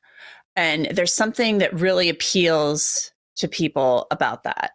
And in some circles, this is somebody who appears to be fighting the system and fighting back, fighting the power. And he's accused of doing it in the most extreme way and murdering somebody, taking somebody's life. And you said like a Robin Hood aspect of this. But this isn't a TV show. This is real life. We're seeing the video of it. Is that a part of this too? The psychology of this, that he is becoming quickly a symbol of fighting the man. Yes. I think that he did something that a lot of people fantasize about, getting even with the bad guy. And in the minds of all the people that are posting these things on social media, the bad guy is not Luigi.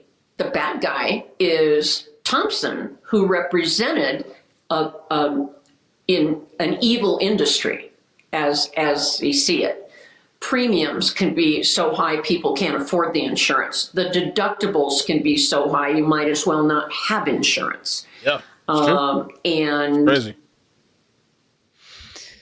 It's an economic problem for a tremendous amount of Americans. So yes, although reasonable people would say what he did was wrong, the concept of getting even in some way with the healthcare industry is very appealing.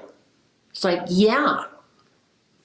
Do you think that the fact that, he's a good looking kid. He's 26, but he's a good looking kid. The eyebrows behind the mask, the distinctive eye. It almost looks like he's wearing eyeliner or something. And then, he's fit. Beautiful smile. Yeah. Yeah. Beautiful smile. He's a fit guy. So it's almost like there's this aspect of it too.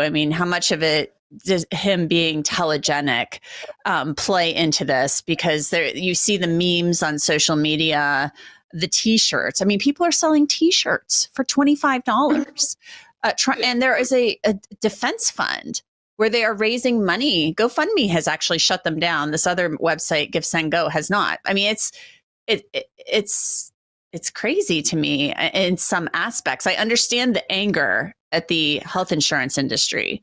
But how much does, his looks play into this, in your opinion? A lot. That's an excellent point. I think for Luigi. I think it plays into it quite a bit. Yeah. Just imagine for a moment if, rather than look the way he does, He was Igor.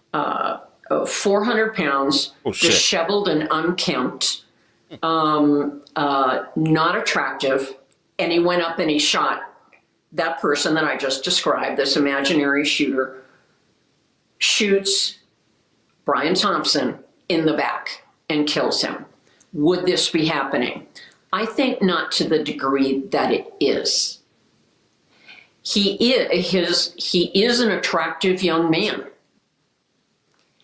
He's not only that, he's smart and accomplished academically, athletically, socially, culturally. He had it all going on. And I think that plays in to how society. Yeah, if the guy looked like, I don't know, because I see what, who said that? If the guy looked like the Florida, this one guy talked about this the other day. This guy shot his parents over a video game. The mother survived, the father was shot dead. If he looked like this, would they still be going as crazy? Maybe. Some people might find this, he's still mysterious and dangerous looking, disturbing looking. All right, let's try this then. There was this New Jersey guy that flew to Florida to attack a fellow gamer because he was upset. I don't know if he killed the kid or not. If he looked like this, I don't know if there'd be all the craze. What about this guy? Right? Oh, I got the small screen. He's so mysterious and dangerous. I like it. Sees him. It's like, yeah, you know what? I mean, this guy had it all, and he fought for us. Well, this guy had it all, and he ruined his own life. Not to mention taking the life of a middle-aged man with 2 children. You know, there was an interesting aspect of this, too. When the investigation, the manhunt was underway, there were people saying, typically, I remember in the Idaho 4 case, internet sleuths all over the place, trying to figure out who killed these 4 kids, these college kids. That didn't happen in this case. There were internet sleuths who were not picking up this case. They were not looking to solve this case and figure out where the killer was. And that was mentioned in some circles online. What did you think of that? I know one of them, an internet sleuth, a very successful one. And he was doing that. A lot of regarding the gun, the shoes that he was wearing, all of that. And a lot of sleuths were doing it and giving their information to the police, but not going online about it. So it was happening, but it was subterranean is the word that comes to mind, as opposed to, I mean, a lot of the January 6th internet sleuths, they didn't make their findings public. And I think part of the reason for that is a lot of the public thought what happened on January 6th was okay. Yeah, the government's bad. We have to fight, and the wrong person was elected, that kind of thing. So it was happening. The sleuthing was happening, good sleuthing, but it was a silent movement as opposed to, well, that's what we're talking about. This, what you have seen, what I have seen, TikTok and all the other platforms, like getting behind this guy. He is our hero. Good for him. So the good stuff's being buried. The good sleuthing is being buried. Candace, I know you haven't evaluated Luigi Mangione, but obviously with your background, you have to have an opinion about what was going on with Luigi Mangione for him to allegedly go from, who he was to an accused murderer. There are hundreds of mental illnesses. Some of them are minor, some of them are moderate, and some of them are severe and affect the individual in a way that makes their life or other people's lives around them extremely difficult. A lot of these illnesses if not most of them, emerge in the late teens to early to mid 20s. On rare occasion, a severe mental illness will manifest in an individual's later in life, their 40s. I have seen that. But for the most part, when an individual crosses the bridge from puberty to adulthood and then full adulthood, that's when these, what I would call ticking time bombs, take over. They emerge.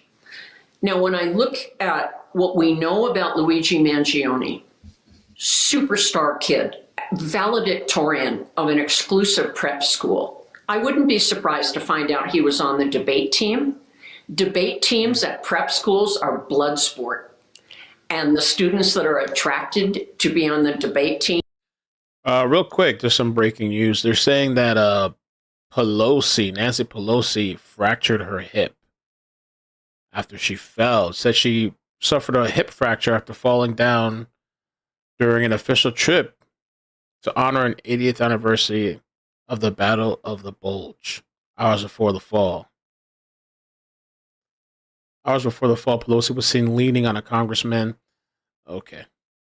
That shit takes people out. When you get older, you trip and fall, it's over. It's a wrap. Frequently later in life are leaders in industry, government, medicine, law. That wouldn't surprise me if I found out that. Then he goes on to a outstanding Ivy League prep school. He gets a science degree. I think he had something to do with Stanford for a while. Video. Another outstanding school. But what's missing in his bio is, okay, you've got all this great education. Where are you working? There is none. Right.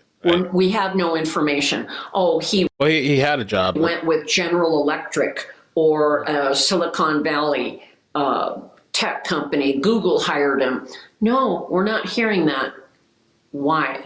I think what happened is a mental illness emerged and basically took over his life. It is so sad. The manifesto.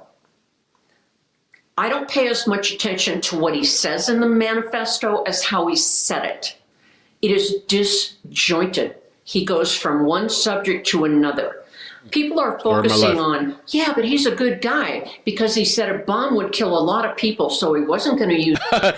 People were actually saying that, which, I mean, yeah, it's good he didn't use a bomb. Thanks, right? I guess. But I literally saw that on Twitter. Oh, but he could have done that. He really thought about the people. I was like, damn.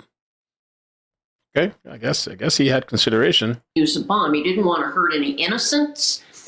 He just wanted one person dead. Oh, isn't he a good guy? Wait a minute. Let's read the whole thing. He jumps from one subject to another.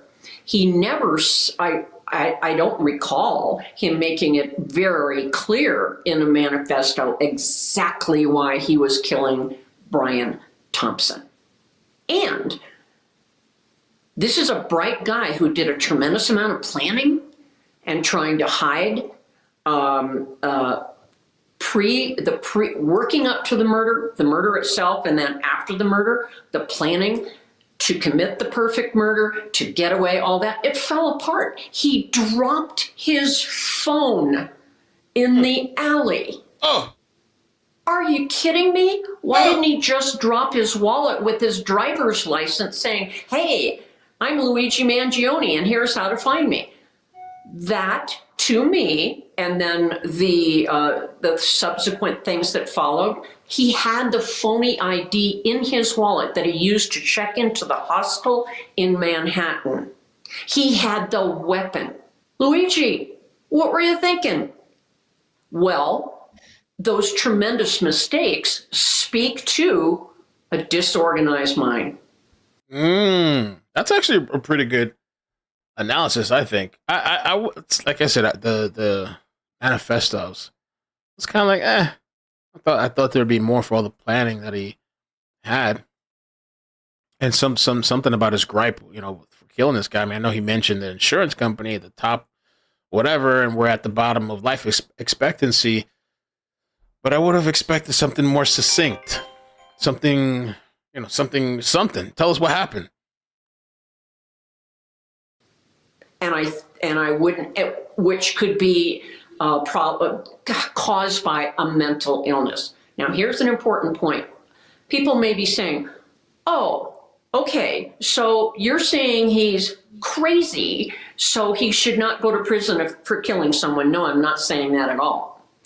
People that are compelled to commit horrible crimes, murder being one, because of a mental illness they had, maybe the voices in their head are telling them, you have to kill that person or the world's going to catch on fire.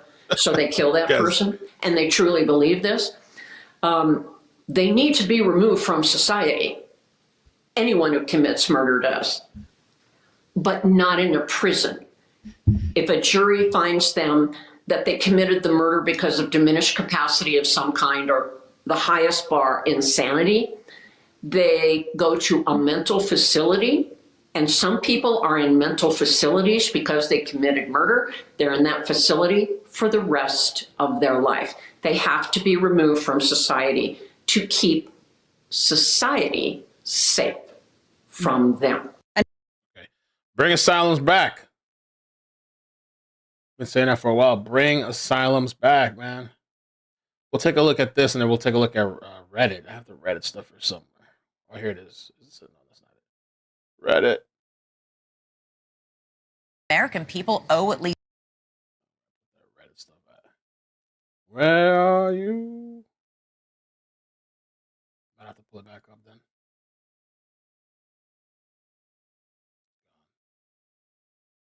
All right, let me do this one here. Denied bail, as many people are sympathizing with him online tonight.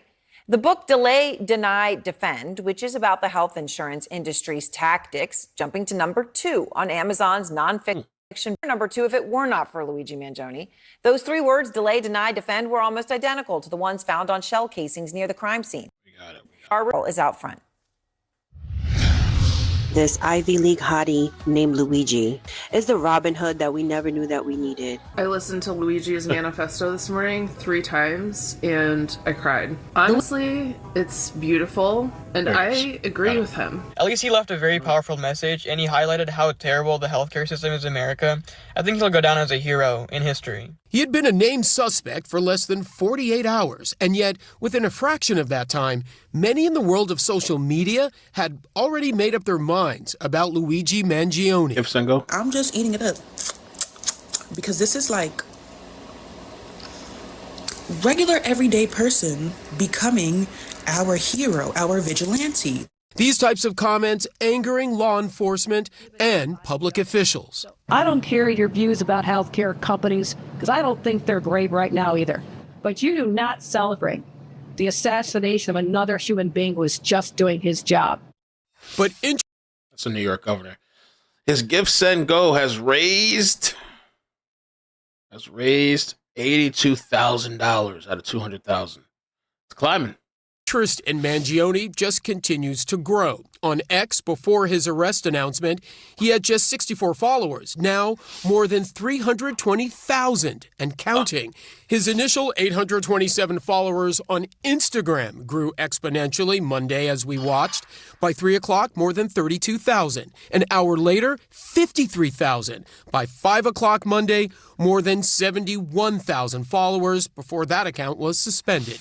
Many of the comments calling for his freedom and calling him a hero. Hear me on this. He is no hero. Year-old eating and called 911 after Gonna stop eating McDonald's. It got so bad. Wait, mad. I'm not going to McDonald's anymore. Healthcare for all, a reference to bullying in person. No shortage of those condemning him. Healthcare is a mess in this country. But to celebrate somebody's death is sickening. The people in these higher positions, like CEOs, they need to look at themselves and their company and ask themselves, why are people so ready to condemn us? Why are they so willing to call someone who supposedly killed another human being a hero? While some suspect support for Mangione is not all about rage against healthcare, but instead something far more subjective and superficial. It's the halo effect, like manifesting in real society. You really like I truly believe so. Like people treat people who are attractive like way differently. People are like giving him leeway with this because they are fantasizing him a little bit, but Yo sé, ya yo veo ahí. There we go. I don't think violence should ever be the answer, no matter the circumstance. That's right. They're fantasizing him. Southern Ish, thank you so much for the 10. His followers should scare us. There are that many whack jobs in this world. Aaron, this could just end up being one of those cases that just ends up capturing the attention of the American people for a period of time. I mean, you look at what's happening right now on eBay at less checks, still selling merch related to this case. And the hashtag Free Luigi Mangione is something that's still trending even at this hour. He lived with and was good friends with Luigi Mangione, the suspected CEO killer. So, RJ, I'm glad to speak with you again. Was RJ again, so he came back on. This was the roommate. Well, this was 2 days ago, though, but I haven't seen this. And as things happen here, it's so important to have your input and insight because you know him better than well, many. I mean, most people that were close to him. So when you see the video of your friend Luigi shouting, entering court today to face these charges, you know, when he was basically resisting and he's fighting and he's screaming out. Here's the restroom. What do you think when you see that? Is that in any way the person that you know? I'd like to comment on the video of him giving his valedictorian speech. Yeah, go ahead. That thoughtful, humble, good listener. That's the Luigi I knew. Somebody who could lead a conversation, but at the same time listen more than he spoke. Somebody who really cared about those around him and had a larger mind that was socially conscious. Somebody that was just good to me and the other people that we lived together with at Surf Break. And so, and I know you've talked about that's the person that you knew, obviously not the sort of the anger and the rage that we saw today. And you said you didn't see or hear any anger or rage, even when he was talking about things like capitalism or housing or healthcare, things that he was had criticism for, but that it was an intellectual sort of criticism, as you described it to me before. He had posted a review for the Unabomber's Manifesto online, and that's been available for a while for people to see, right? And I know as part of the book club that he had started with you at Surf Break, he had also put the Unabomber Manifesto as something for that group. What did he say about that at the time? Mangione. We had a lively discussion about the manifesto as a group, a collective discussion, but nothing about it, I think, stood out more than other conversations that we had. And, frankly, I think after reading and skimming part of it, I don't think the ideas in it were that original in terms of, how we're destroying our planet and how we need to reevaluate our systems. Yeah. So nothing about that conversation stuck out. He wasn't upset. He wasn't angry. I've never seen him upset or angry even. Definitely would put him in the chill, nonviolent category of people. So last night when we spoke, you talked about his back and how much that was just weighing on him and the pain, and that even a basic surfing lesson kept him in bed for a week. He had to get a new mattress, and police are now saying they think that back pain may be central to what happened here. I'm curious though, when you talked about his social life. Did she ask about the intimacy? Bit when you and I had that conversation. We didn't get to talk about the implications of the pain that he was going through. Did he date when you knew him? Did he talk at all about his romantic life? If you are in severe pain on and off, it's obviously going to affect all aspects of your life. Did you have a relationship? No, just kidding. Respect for his privacy and for the Surf Break community privacy. I don't want to comment. Interesting. Don't want to comment. Okay, I guess for the privacy. But all this time they've been implicating that supposedly he had problems getting intimate because of his back problem. And apparently all that information seems to have come from this guy now because of all the articles and everything that's come out. He's at least not wanting to talk about it, I guess. Very interesting.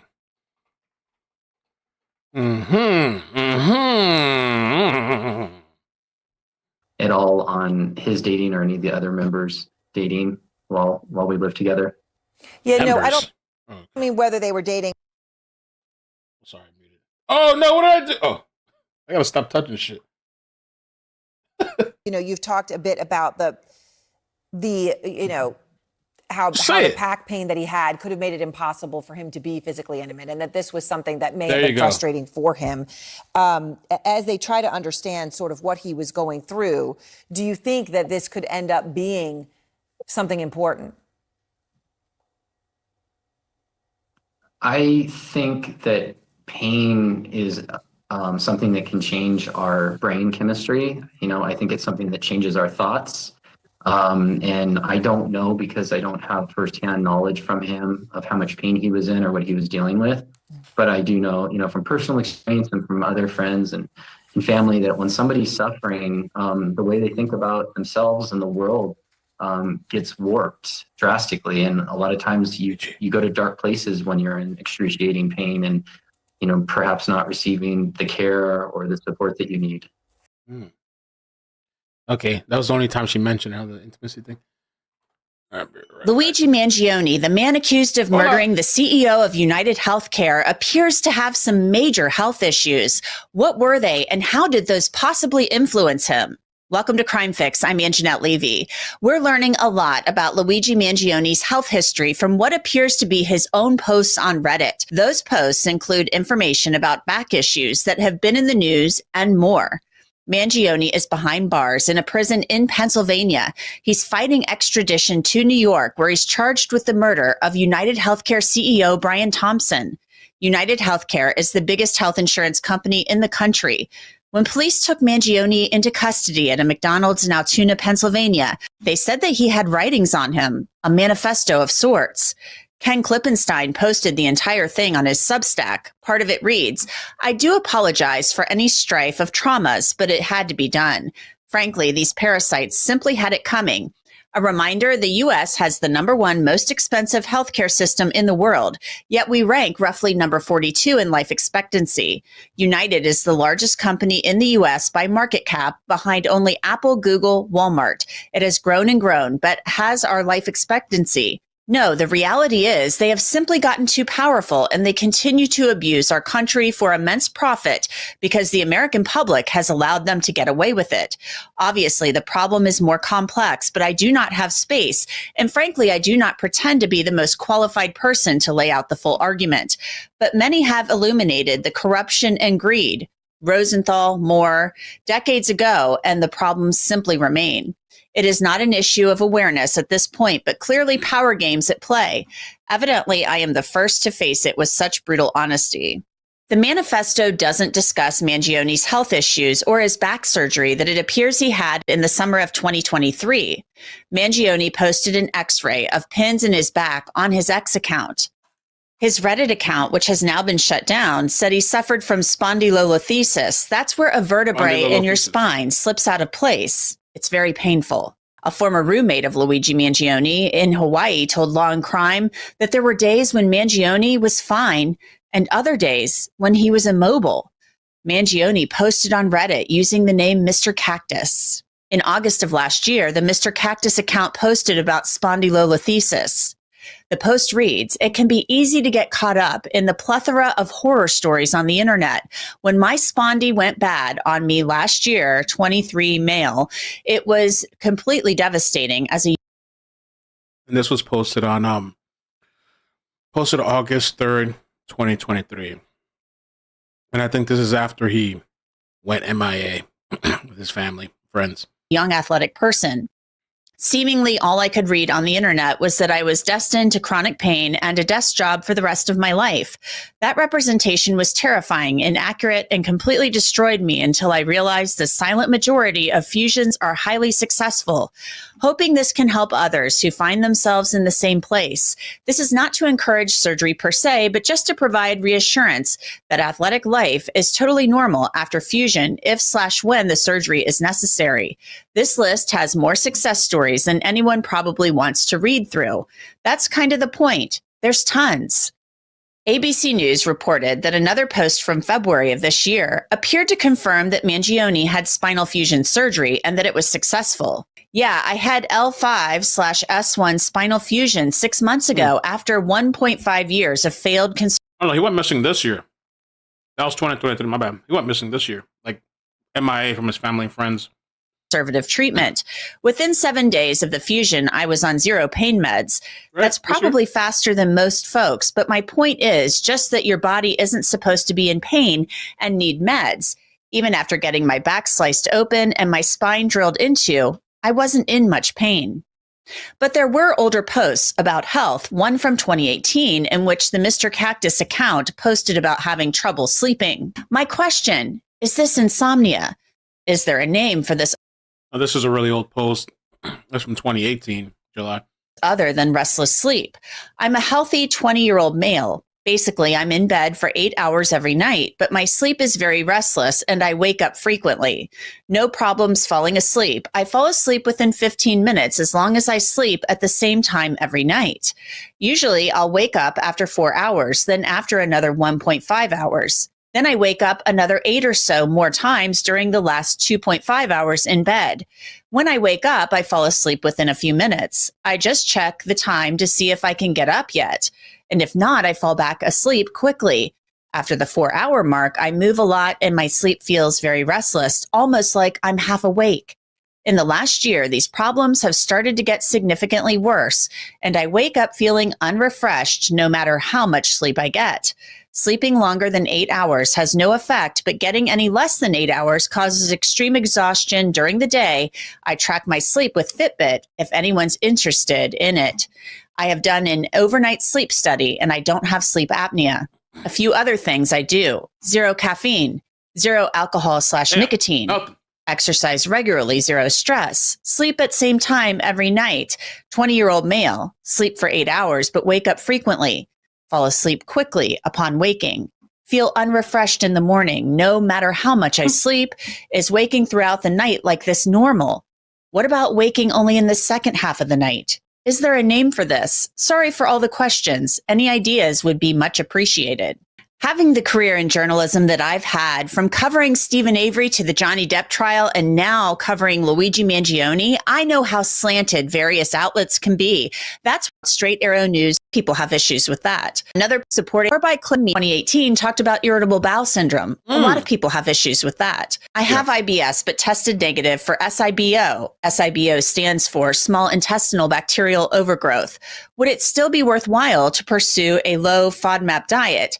Has anyone who tested negative for SIBO ever experienced a change in symptoms on a low FODMAP diet? Thanks. A FODMAP diet is actually an elimination diet where you try to eliminate foods to see what's triggering your IBS. Earlier this year, the Reddit account also discussed a trip to Asia and being obsessed with efficiency and liking traveling with a single backpack.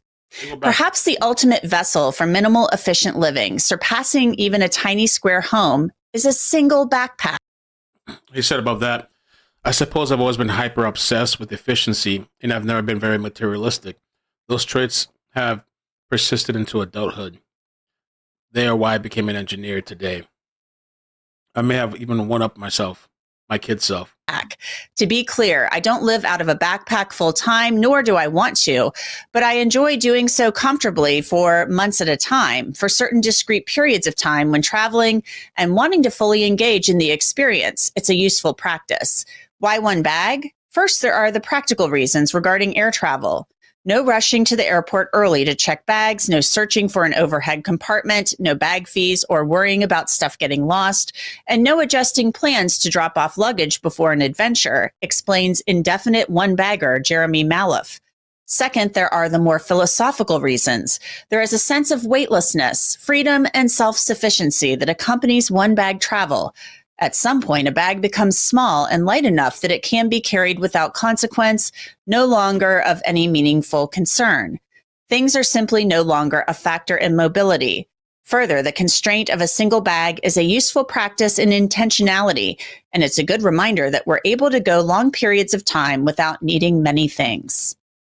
I want to bring in Chris Swecker. He's a retired FBI agent to talk about these health issues. Chris, this is somebody, Luigi Mangione, who was very active online, and it's said that he was writing on Reddit about his health issues, especially the back issues that he was having. He had surgery, and it sounds like he was in excruciating pain.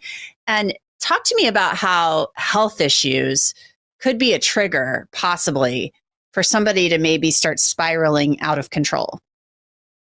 Yeah, I mean, I think health played a role here, as well as sort of his mental state over the last year or so. If you track his evolution, he apparently had terrible back pain, had for a while over a course of several years, came to a head. He had to have surgery. It's in that same time frame, he got laid off from his job. And that it was a fairly, with all his education, all his family background, the success of his family businesses, his grandfather's businesses, he took a fairly mundane job, which he got laid off from.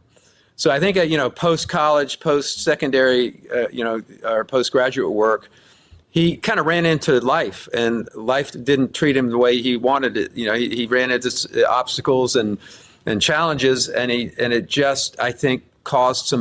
Maybe he didn't get along with his family. We don't really know much of his family life. Besides, they're wealthy, and he was estranged, and it took his mother several months to report him missing. Kind of odd, Mental sort of deterioration on his part. So he gets time to reads too much, or reads too much into what he's reading, if you will. And I think the combination of the health problems, this life's disappointment sort of crashing down around him, and you got to blame somebody or something, and that happens so often. And he sort of he's decided, and he latched on to the healthcare industry, or the health insurance companies, and maybe even his own health insurance company. You have to remember that at age 26, you often get kicked off of your parents' or your company's health insurance, or someone else's health insurance. He didn't have his own health insurance, or maybe there was a COBRA problem with him getting coverage, which happens all the time. He wouldn't be the first person that got frustrated and angry at a health insurance carrier. That's interesting you point that out about the age 26 and the fact that kids do get kicked off, even though they're not kids anymore, but they can get kicked off their parents' insurance at that age if they're still on it. That hadn't crossed my mind. There was also some talk in his writings when he was younger about he was having sleep issues, and he was saying he didn't use caffeine, but he was still having issues with sleep, and he was waking up in the middle of the night. And that makes me wonder, he was talking about being tested for sleep apnea, but it just makes me wonder, is this somebody who maybe had mental health issues who wasn't diagnosed? It just didn't pop up on the radar for his medical providers. Yeah, I think that's highly likely. I mean, the act itself of stalking, researching, building a gun, and then executing someone on the streets of a major city is almost by definition, a mentally unstable act. So, and when you look at his digression, if you will, which ultimately came to a sort of a crisis point. I'm not a psychologist, but I've been around behavioral science enough to know that this is not an infrequent scenario where mental illness sort of combines with a bitterness towards life in general, and then you pick the culprit and direct all your energies, all your mental energies towards that culprit, because it certainly can't be me. I'm not a bad person. This is not my fault. And you find something or someone to blame, and that in itself, I think, is a mental illness. I mean, we don't know whether he was bipolar, was he schizophrenic. He was displaying extremely erratic behavior in his writings, in his behavior over the last year or so, which culminated in what happened in New York City. It just sounds like he's had quite a few health issues, and there are a lot of people, who have health issues. I mean, at one point, I think he talked about some irritable bowel issues, irritable bowel syndrome issues, which a lot of people have that. It just seems like he had, along with the back issues and the surgery that he had in 2023, a plethora of other issues that he was discussing online. I just don't know, all of that combining, plus the job layoff, the chronic pain, and then he becomes kind of radicalized on his own. You mentioned his readings, and we know he commented on the Unabomber's Manifesto. Is this something you've seen before where, somebody, it's almost like he became isolated too. His family hadn't heard from him since July, and they lost track of him, and his mother apparently reported him missing last month. So it's just like he disappeared off the face of the earth. Yeah, this is common. In the field of terrorism and in sort of mass shooters, people who go off the rails, driven by some sort of personal or much broader, personal experience, or life is crashing down around them, and a combination of the ideology that kind of evolves from that. So yeah, this is not uncommon at all. The FBI did a study in 2019 on a lone wolf terrorist, and you could read the study. It basically lays out this spiraling, this digression over a period of time. It's almost a common characteristic for all the mass shooters that we've seen, which again is lone wolf terrorists, and even people who they'll go out of the country and join up with a terrorist organization. It's a dynamic that it can't be my fault. There's got to be another culprit, and they direct all their energy and overactive minds towards that one target. The healthcare system, my IBS. Irritable bowel, or irritable syndrome, or irritable bowel syndrome, where it's just like you're constantly going to the bathroom, constantly having to go and poop, and all the time, constantly all day long, and you're bloated and pooping and pooping and pooping. Could drive somebody crazy. You mentioned him not being able to sleep. That's kind of a sign of an overactive mind, overthinking everything. This is a guy who had means apparently and could live in Hawaii without having a job. So he was getting some financial support, which gave him, I guess, the leisure time and the free time to just basically do nothing but sit around and plot and think. Oh, that's really cool. Well, it is certainly so sad. Somebody who was very intelligent, who had a lot of potential. He's innocent until proven guilty. But the Manifesto, it sounds like, according to what we're hearing, it sounds like he is taking credit for this.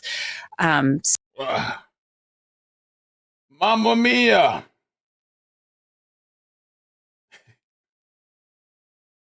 What's that link that I had? This one? Oh.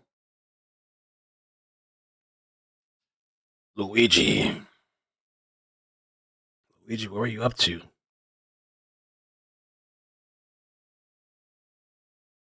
What were you up to, Luigi? Streaming overdose from China, May 25th, 2024. Mr. Cactus, April 5th, 2024. Journal packing list, 2+ months in Asia in a mid-sized backpack. A lot of these posts have been removed. Somewhat archived, but it's removed. April 5th, 2024. Packing list.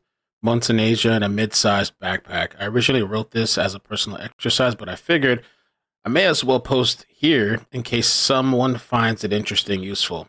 It's a half a journal, half packing list, and details my setup that I find to be the perfect balance between minimalism and practicality.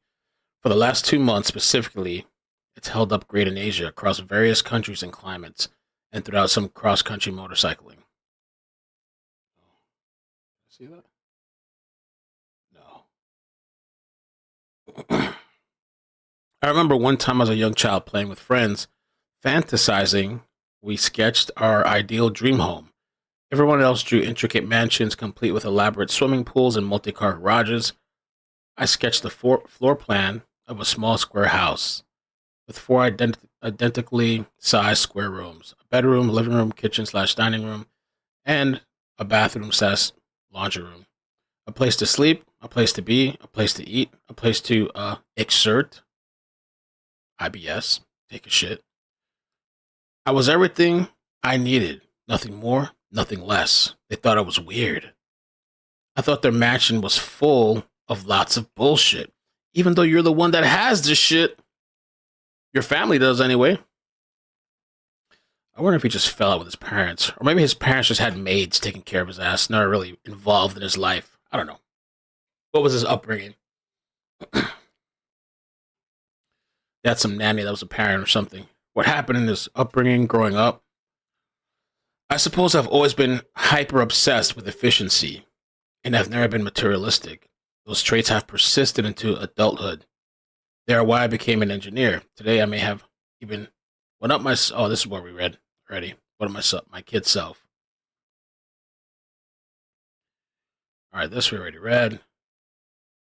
Second, there are more philosophical reasons. There are a sense of weightlessness, freedom, and self-sufficiency that accompanies one-bag travel.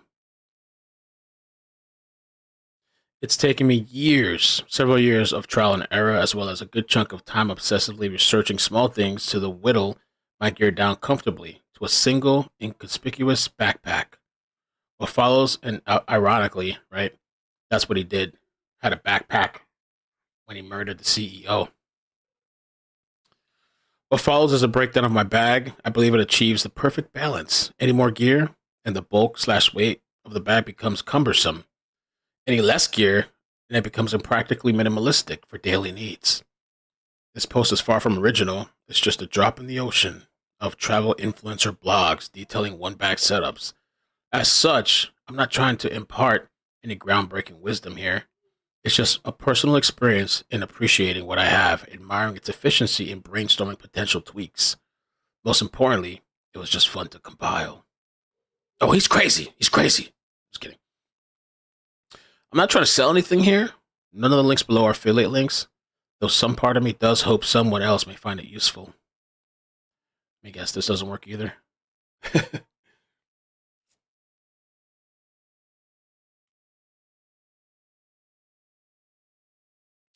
Wow, I got a whole thing here. Damn, bro, what all this? We could do a whole live stream on this shit. Wow. Wow. Oh my God, bro, you got a lot of time on your hands. All right. It's part of the problem. Right? Idle hands become a murder or something. What's the saying? Idle hands, devil worship. Tortuga set out divide. What divides this backpack apart its solid capacity given its small dimensions thanks to its suitcase-like shape. It's the most spacious bag I found that still fits under airline seats, though I mostly store its overhead to save legroom. Technically, it exceeds personal item size restrictions, but I've never had an issue. Further, this bag is incredibly functional for $125. It's held up for 4 years without a single sign of wear. It checks all my main boxes for a solid backpack, comfortable straps, water bottle pocket, quick access pocket, laptop pocket, and false bottom. An organizer pocket for miscellaneous small items. The main pocket can always be halfway unzipped from the top access like a regular backpack, great when on the go, or fully unzipped to open, clamshell like a suitcase, great when unpacking in the room. The 4 external clips are super useful for attaching large and dirty items externally. I modified it slightly by cutting out the bulky internal luggage clip. The bag has been discontinued by Tortuga. Bro, he really took this shit serious. Like in depth, he could have done reviews for products. Could have reviewed products. He goes very into intricate detail. Every material, the way the bag was built, the materials, the sewing, the fabrics, the pockets, the size of the pockets, the way it curves or it's circular or rectangle, and the bottom part that opens up as well. And wow.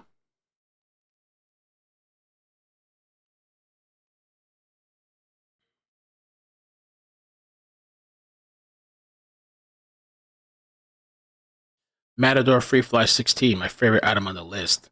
I'll never use a drawstring bag again. Rainproof, durable, and ultra compressible. Features zipper pocket, water bottle pockets, and comfortable straps. Unlike other ultra compressible bags, it's comfortable, aesthetic, and it holds its shape. Perfect mini pack for beach, hiking, and day trips. I also use it at the gym and bag and grocery bag. S-binner clipped on the outside of my backpack. Strong, tiny S-shaped carabiner with near infinite utility. I mostly use it to clip bags to the outside of my backpack when I need an extra storage space. $5 on Amazon. Tech. Apple MacBook Air M2 13-inch. Portable, lightweight, has crazy battery life. Charges at full speed via my tiny Anchor charging brick. iPhone Mini 13. Okay, Apple AirPods Pro. Samsung Duo 256GB flash drive. Charging. Got an Anchor Nano. USB-C. Generic braided USB-C to C.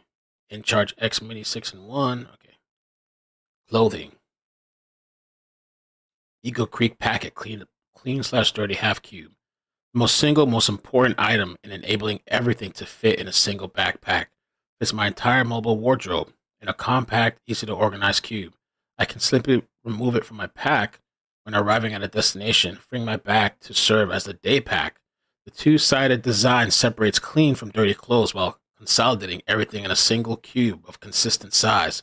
This is far better than having to manage and pack separate clean and dirty cubes, whose sizes will vary over time. Discontinued. New version. Okay, I got the trick. I get it. I might have to look through this sometime and see everything, because holy crap. But he's very into traveling and itemizing everything. He had a DJI Mini 2 drone.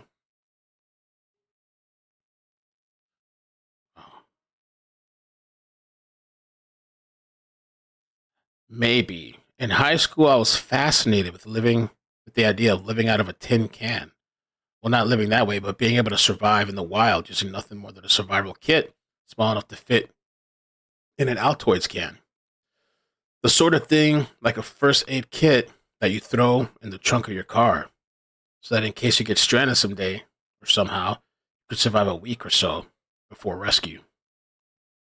I mean, that survival stuff is kind of cool. Outdoors.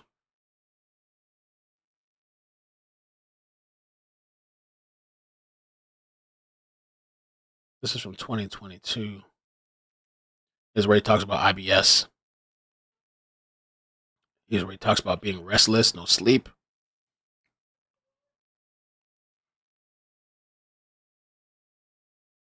Odds of a Pokemon Go announcement on the 27th.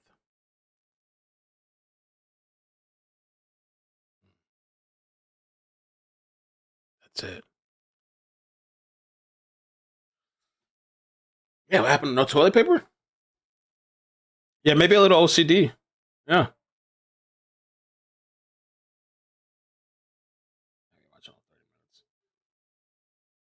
Shepard. He's a true crime influencer who's better known. I want to bring in Justin Shepard. He's a true crime influencer who's better known as Just in the Nick of Time. And he's just great with the details. Nothing seems to escape you, Justin. It's good to have you on the program. Thanks for doing this. Let's talk about Grandma's will for a hot minute. This I did not see coming, that Grandma would have possibly foreseen something like this.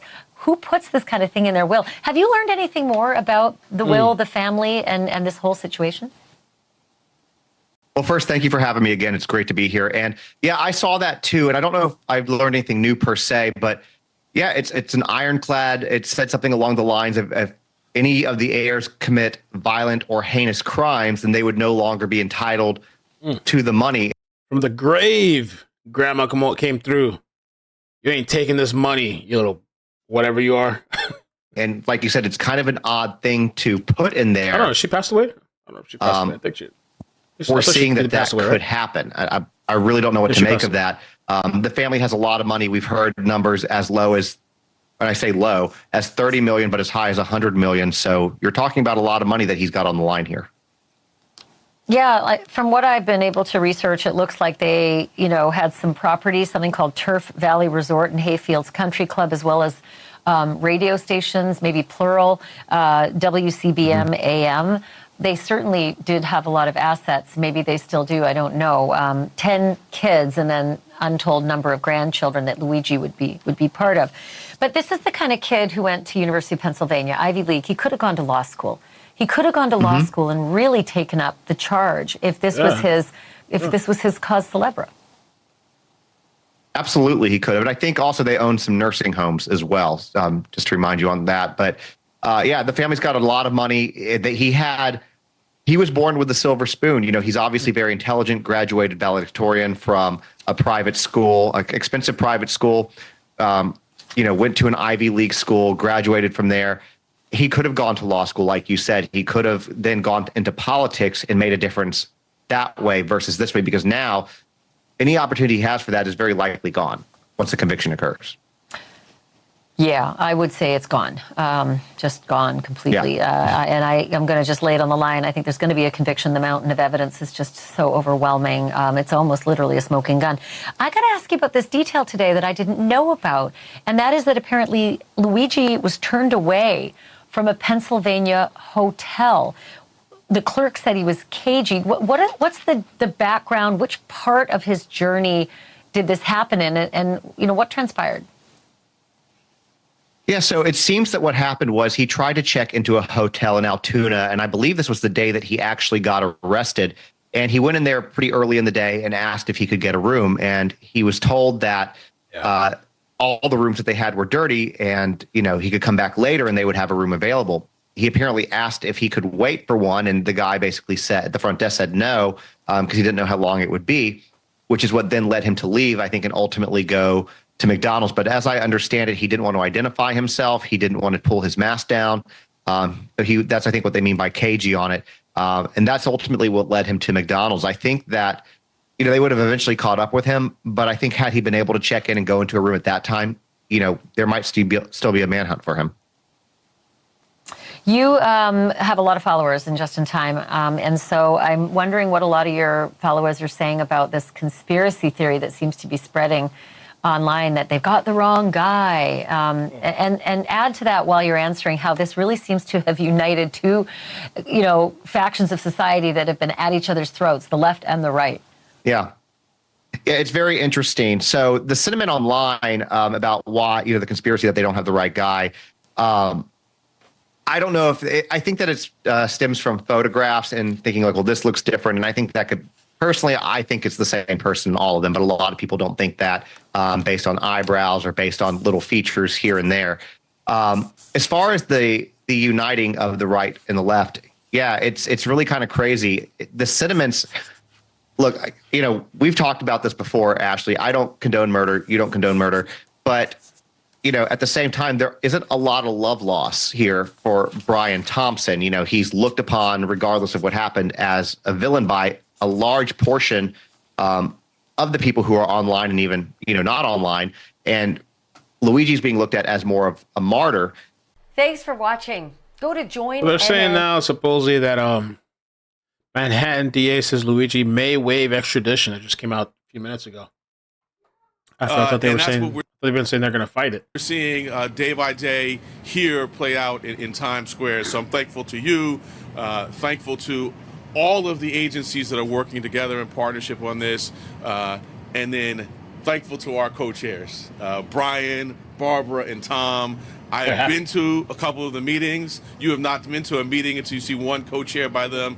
As Mr. Harris said, talking about that one individual, it's person by person, agency by agency, it's collaborative, and you just see the work getting done. It's like public safety in motion. And so I salute all of you. And also I saw Inspector Edwards in the back, always there.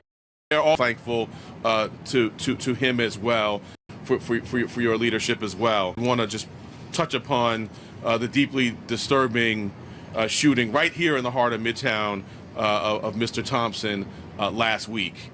Again, in partnership with the NYPD and under the phenomenal leadership of our new commissioner, we've been working hand in hand since the beginning. It has just been really, really great work by the NYPD, including also extending to law enforcement in Pennsylvania. I know the mayor mentioned quickly about extradition. I just wanted to say indications are that the defendant may waive, but that waiver is not complete until a court proceeding, which my understanding from court officials in Pennsylvania cannot happen until Tuesday. Okay, so he's saying they may waive it, but all this time, it's kind of been like, well, we're gonna fight it. Real quick, I don't know if you guys have heard. This lady came out and admitted that she lied about rape. She accused, I think, 3 lacrosse players more than 18 years after the Duke lacrosse allegations. Crystal Mangum, that's what her last name, Mangum. She was a stripper and whatever else. Mangum, damn. Admits that she made it all up. I testified falsely against them by saying that they raped me when they didn't, and that was wrong. And which, by the way, I think she's charged right now for stabbing her boyfriend. Murder. I betrayed the trust of a lot of other people who believed in me.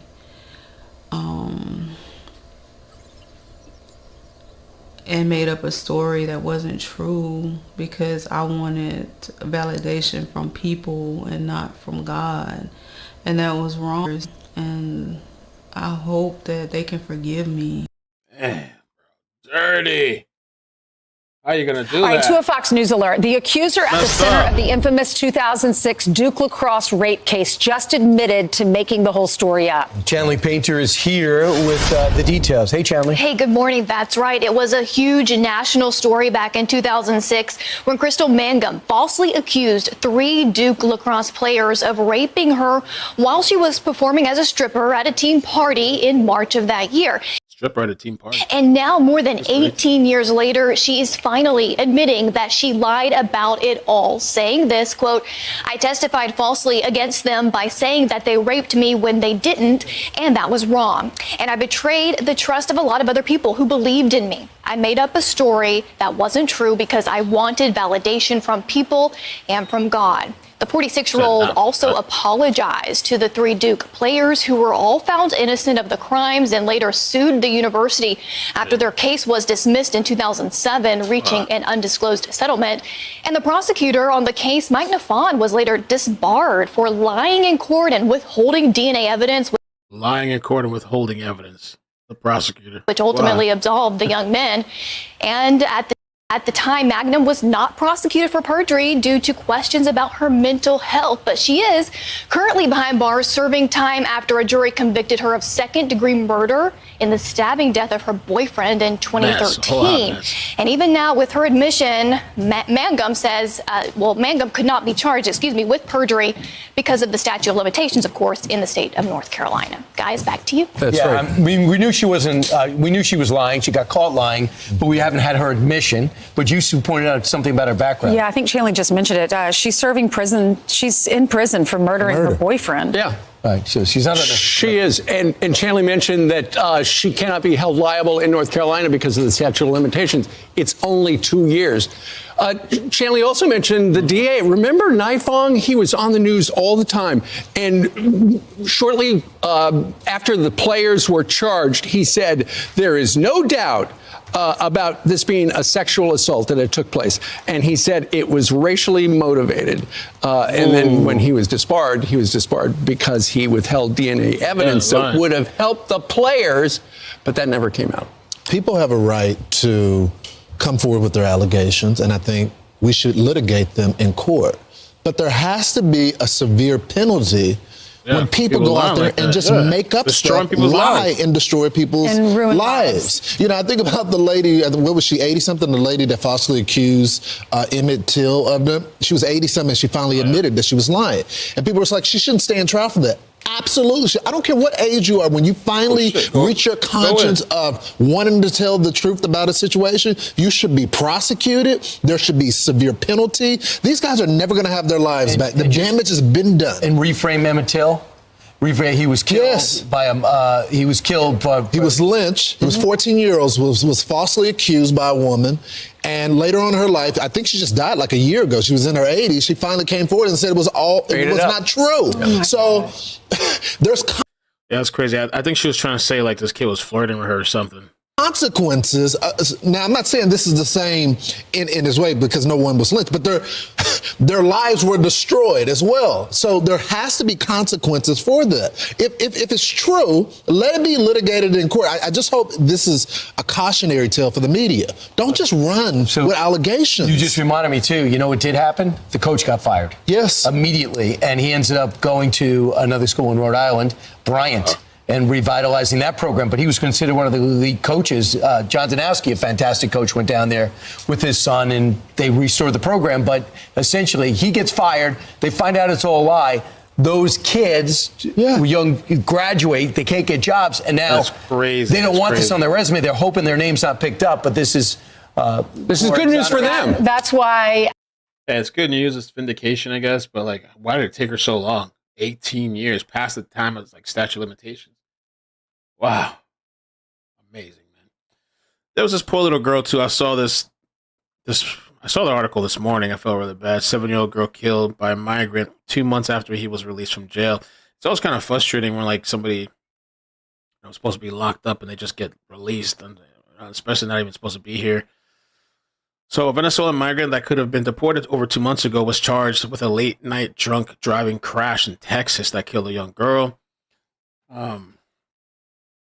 Chachin was 41 years old, charged with Chachin, intoxicated manslaughter, a felony punishable by at least 2 years in prison for December 1st crash in North Houston. They killed a 7-year-old girl. However, this was not the first time this illegal migrant was first running with the law. Chachin had already spent 113 days in jail earlier for him assaulting a family member. He was arrested in June and released on September 24. Was put on Immigration and Customs Enforcement ICE hold. Court records showed, however, those records shockingly indicate that the ICE hold was lifted for some reason, allowing him to walk free. Hey, you know what? Bye. No, you're not. Bye. And then kills this little girl. So I saw it that morning. Sad. That's a piece of shit. See that picture's there. Nasty car accident. I think she was in the car with her mother, is what I read. I think that's the mother. She survived.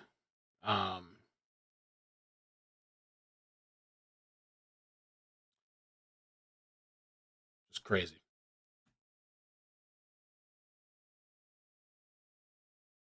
Why was the hold lifted when he was when he discharged his sentence? If he had kept that hold on him, wouldn't be out. The 7-year-old would be alive today. Got a GoFundMe page.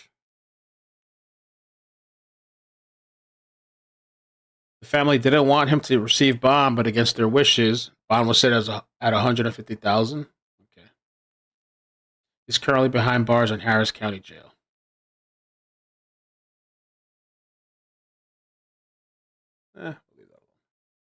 Oh, this was kind of a little nutty too.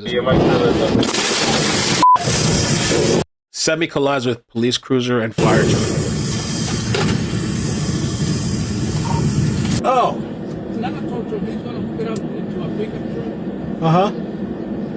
Will he be able to flip it over? County SFDA. Look at this on slow motion. Oh, holy.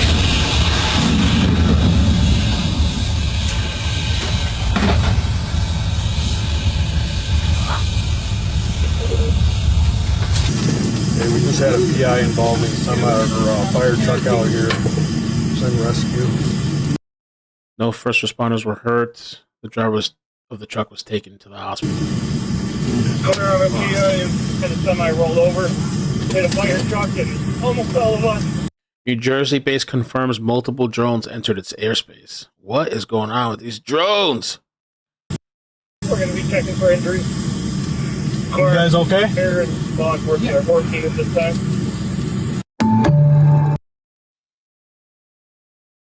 All right. I think that's it for now. I've been here for a good while. Obama. bar rapper, which DNA evidence is compelling evidence, there are still so many other questions that remain unanswered. Notably, Jennifer, where was he this past 6 months? He vanished, according to family and friends. What was he doing? How is he supporting himself? We are just learning in an article that was just posted online at the New York Times that he was in Japan in April, and that was the last time anyone heard from him. Right, exactly. A few things I missed, but I think we're good for now. There's there was people on Facebook kind of complaining and upset about the lady Brianna Boston, charged with second degree to get her 15 years in prison. This is a prime example of the ruling class putting their proverbial foot on the foot of the peasants. This all sparked from the CEO's assassination.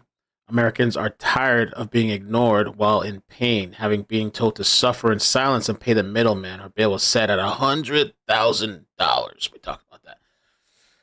People are pissed. How many times I put Obama up on the screen? Damn, I have multiple tabs at the same tab. That was a really funny article. Taylor Swift to Lana Del Rey. Is Luigi Mangiano's Spotify list real? Viral tweet debunked. However, now the viral claim is fake. The account bio says all content is satirical. Oh, we got tricked. Maybe more about Luigi's fake Spotify playlist. Okay. That's kind of funny, though. Taylor Swift and all this shit. Joining us now is independent journalist Ken Klippenstein. He's famous now for publishing the Luigi Mangione Manifesto. Let's go ahead and put it up there on the screen on his Substack, the only journalist to actually do so. So yesterday, Counterpoints did a good job breaking the manifesto down. So maybe, Ken, we can get into the decision to publish this manifesto and also what you discovered about the mainstream media and why they decided not to publish it. Hey, guys, good to be with you.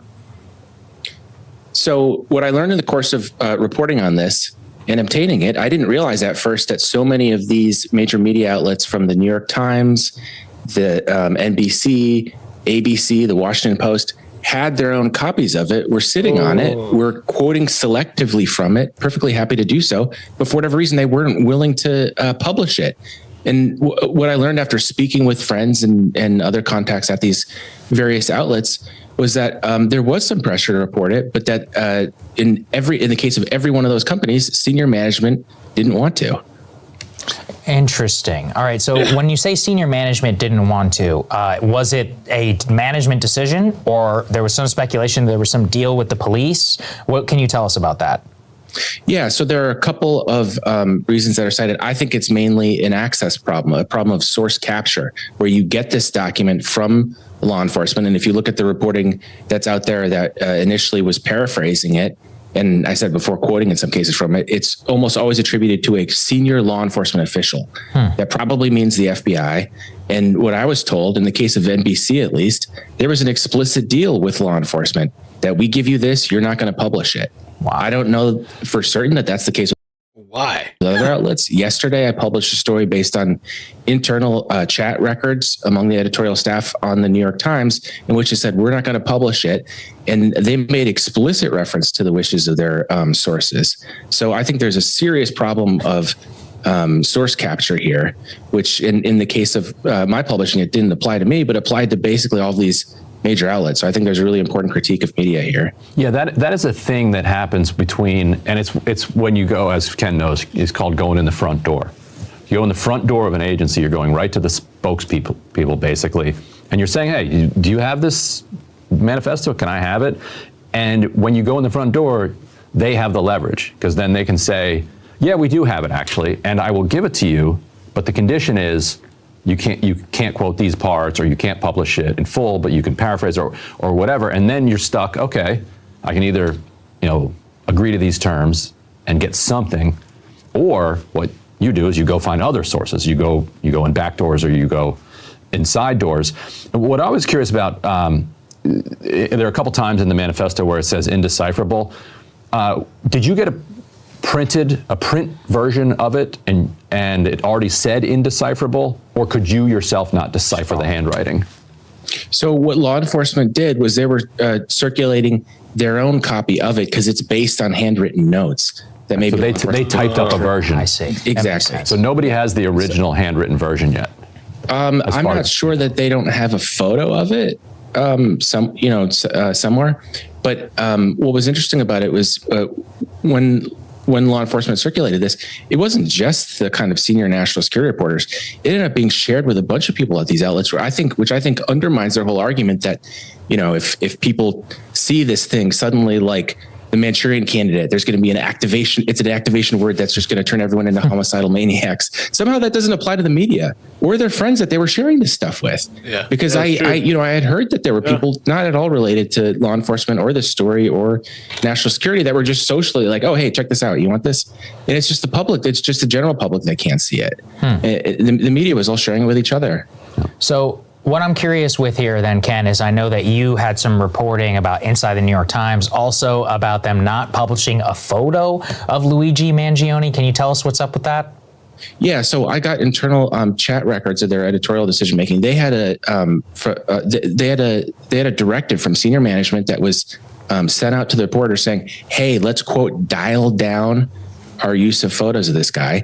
Not use a picture of his face. In the statement I quoted in the story, it said something like, "We're not sure about the ongoing newsworthiness of this," or something. And then the next morning, they have a picture of him being marched to his arraignment, and it's just his back. He's completely. It's just like it was comical, and it was like. It's so childish. And I know that people at times are frustrated about this because, again, something I want to stress when I critique the major media, these are not monoliths. There are good people in them that do good work and that don't agree with the dictates of senior management. But in this case, that's what the Times said. And I think it relates to the exact same thing we were talking about a moment ago, which is source capture. Yes. Law enforcement doesn't like that. They want to control the narrative. And look at how they've quoted from this story and used it to paint a certain picture of this guy. I can give you CNN had a segment where they were like, yep, the manifesto, it gives you a really clear idea that this guy is nuts. He's got some really serious psychiatric issues. Mm-hmm. And then we're not going to tell you how we know that. And we're not going to give you a passage that illustrates that, but just trust us. That's what it shows. And so it's very beneficial to law enforcement to be able to construct their own narrative and shape the public consciousness around what exactly happened when they don't give them the underlying documents. And that's the case now with the photograph too, because I think there are kind of two arguments made in tandem. One being that, like I said before, the activation code is going to cause the public to become violent, which to me is just like the 90s debate about violent video games causing shootings, I don't find it very compelling, but you have to wonder if they even believe that. Because in those same chats, that might be the pretext. We care so much about public safety or whatever, which I think is problematic in itself.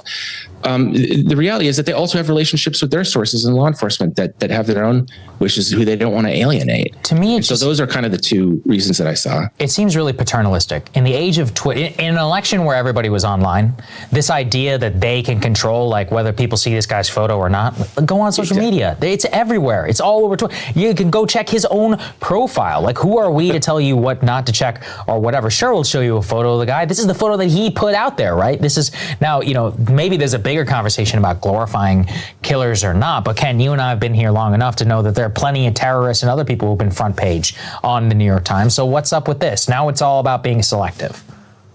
Yeah, exactly. And it just speaks to the ludicrous self-egoism that these major outlets have, that they think that, we didn't use the photo. Everybody, time to go home. Yeah. We don't know what he looks like anyway. It's like, guys, the Times hasn't had that kind of power in like decades, Like, you're not that important, man. And what's interesting about that decision is that the Times in recent years has become, and especially their editors, have become increasingly obsessed about traffic numbers. Like in a way that they didn't used to be. It used to be everybody in the snake pit was fighting over getting on A1. Now it's about the push alert and traffic numbers. And a hot image like that is going to drive traffic. And so for them to cut against their own self-interest is interesting, because it suggests that there are these deeper, broader, more powerful interests at play here. Like, what are you hearing anything about how the Times is directing or talking about guiding and framing the coverage itself? Like, because they're trying to grapple, I guess, with this upsurge of support for him while pushing it down because of their own politics. Exactly. And I want to stress that directive came from the top. So it was a senior editor and he was saying, hey, we just got I don't remember exactly what the exact words were, but we just got this from upstairs.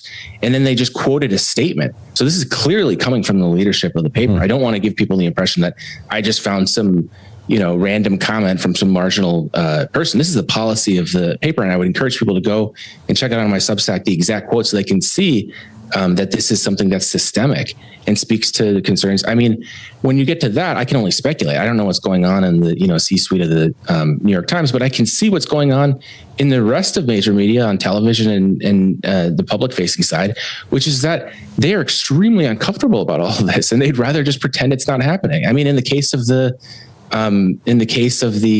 manifesto that I published, very shortly after the Daily Beast confirmed its authenticity based on their own law enforcement sources, as did a couple of other websites. None of the major media has said a word about it. And when I try to get them on the record to even just try to be responsible, be like, here's their side of the story. Here's why they said that they don't want to publish it. They wouldn't even respond. Not one. I contacted 4 major media outlets. Wow. I didn't get a single response. They won't even articulate a reason for why you're not allowed to see this.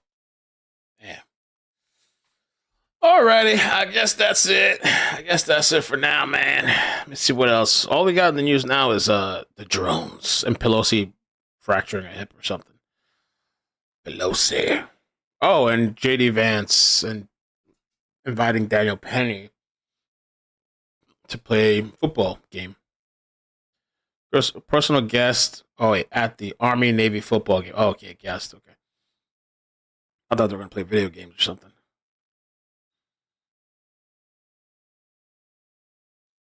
Okay. Oh, okay, they're gonna join Donald Trump in his private suite during the game. All right. Let's see what else real quick.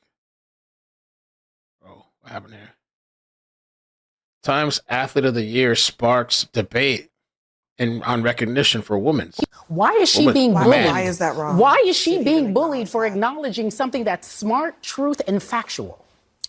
Well, a couple things. Number one, whether you're an athlete or anyone else, if I hear you use the phrase "my truth," I immediately then discount everything else you say, because there isn't my truth or your truth. There's just the truth. And when you start using phrases like that, it tells me that that's not true. Your brain has been captured. It's my truth, so yeah, it's true. I mean, you can't say anything about it. You can't question that it. I don't really respect. That's not true. Number two. That's not true. Number two. The attention the league got this year was amazing, and it was all because of her. She is an amazing player. The arenas were full when she played in them. The TV ratings were up when she was on television. That's undeniable. But, the league still lost like $40 million this year. And it's never made money. And to me, when you're talking about respecting people who built something, what did they build? A league that loses money every year? She has the capacity. What do you mean, to what did they build? What do you mean, what did they build? What kind of a business did they build? The reason why it's still up and still running, whether it's losing money or not, is because of these black women who are in this. Isn't it because of the investors? No, Scott, stop it. You stop it now. He's like, isn't it because of the investors? I was in Dickie's arena. Who pays for it? I was in Dickie's arena. Let me just tell you. It says more about the people who are getting offended by it than her. I think they're just disappointed that she appears to have been captured by the woke mob. You don't like the way here's the disappointment. It's the white privilege. Let him articulate this, because I want to learn something. I feel a little bad for her, because she's going to learn that it will never be enough. No matter how much of the phrasing, no matter how much of the groveling you do, it will never be enough for the people in that league that hate her guts. Why do you assume they hate her guts? Why do you assume?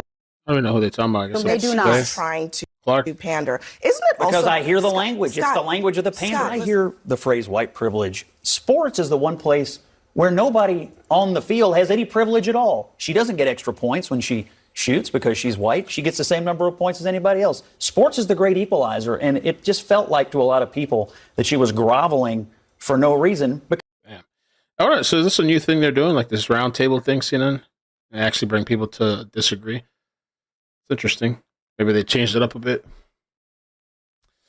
All right, I'm going to get out of here, man. Thank you guys so much for hanging out. I might go out a little bit later, but I will be back tonight if something pops off. Oh, God. Okay. All right, thank you guys so much for hanging out with me. Appreciate it. Take care. Bloop, bloop, bloop. Happy holidays. Be safe, man. Be safe on the road. People are crazy as ish on the road. Oh my God. I almost saw somebody just get hit in this video. Check this out. Here, as I'm talking about it, check this out real quick. Hold up. People are crazy, man. Whoa!